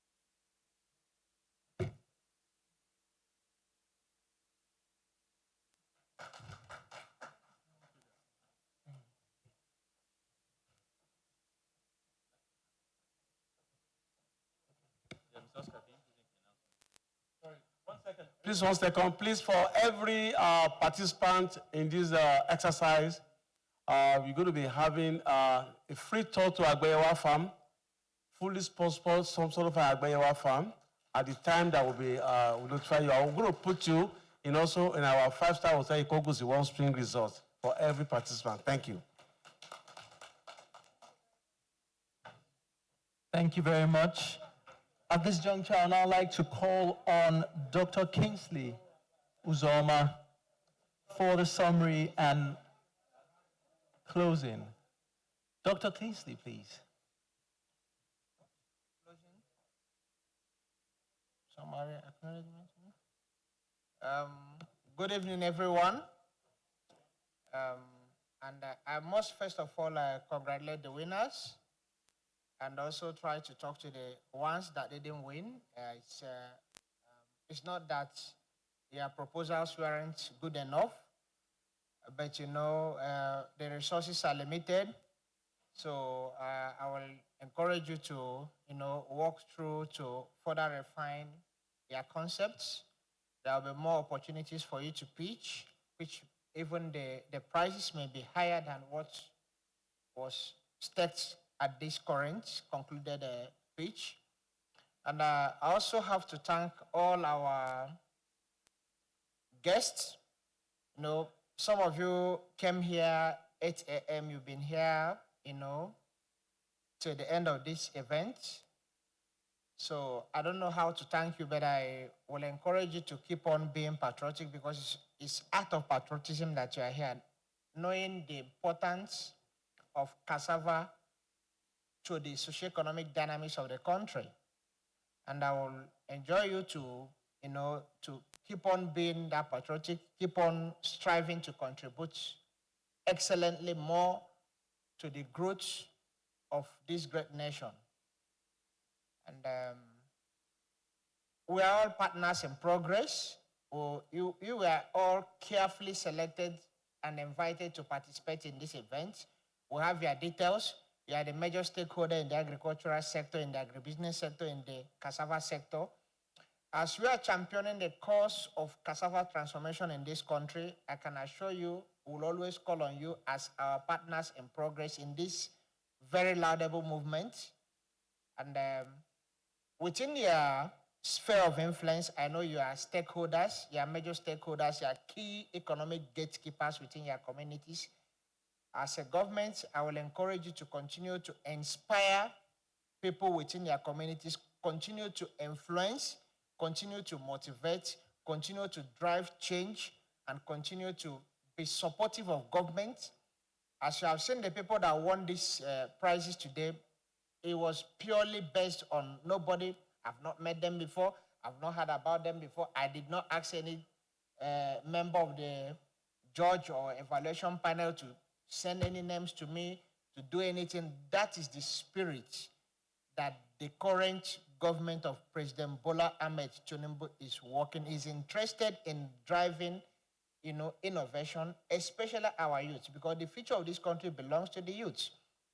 This little seed money, I'm a man of faith, and I believe most Nigerians are people of faith. Go back and pray to God to bless that money, let it multiply. Maybe in the next 5 years, you will even host a competition, a pitch to also inspire other youths. And in all you do, don't try to only support people you know, because you want this thing, you did not know us. We are providing this just small support to you.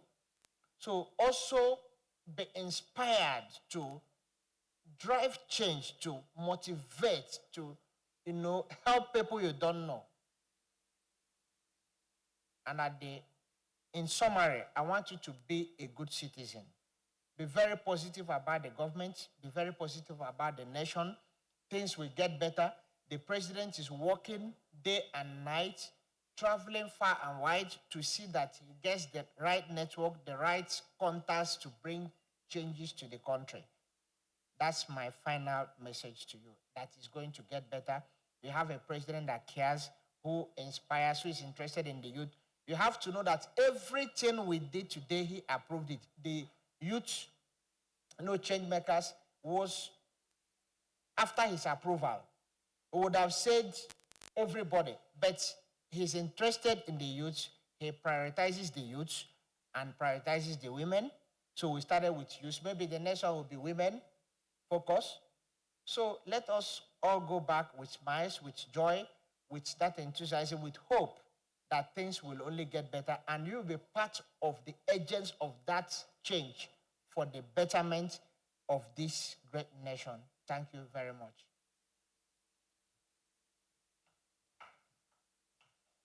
Thank you very much, Dr. Kingsley Uzoma. Thank you very much, everyone that has waited thus far. It's been a pleasure, an honor to be in front of you, to speak with you, to celebrate this day with you. And at this juncture, I'd like to say my name is Chikezie Ibe. Stay blessed and goodbye.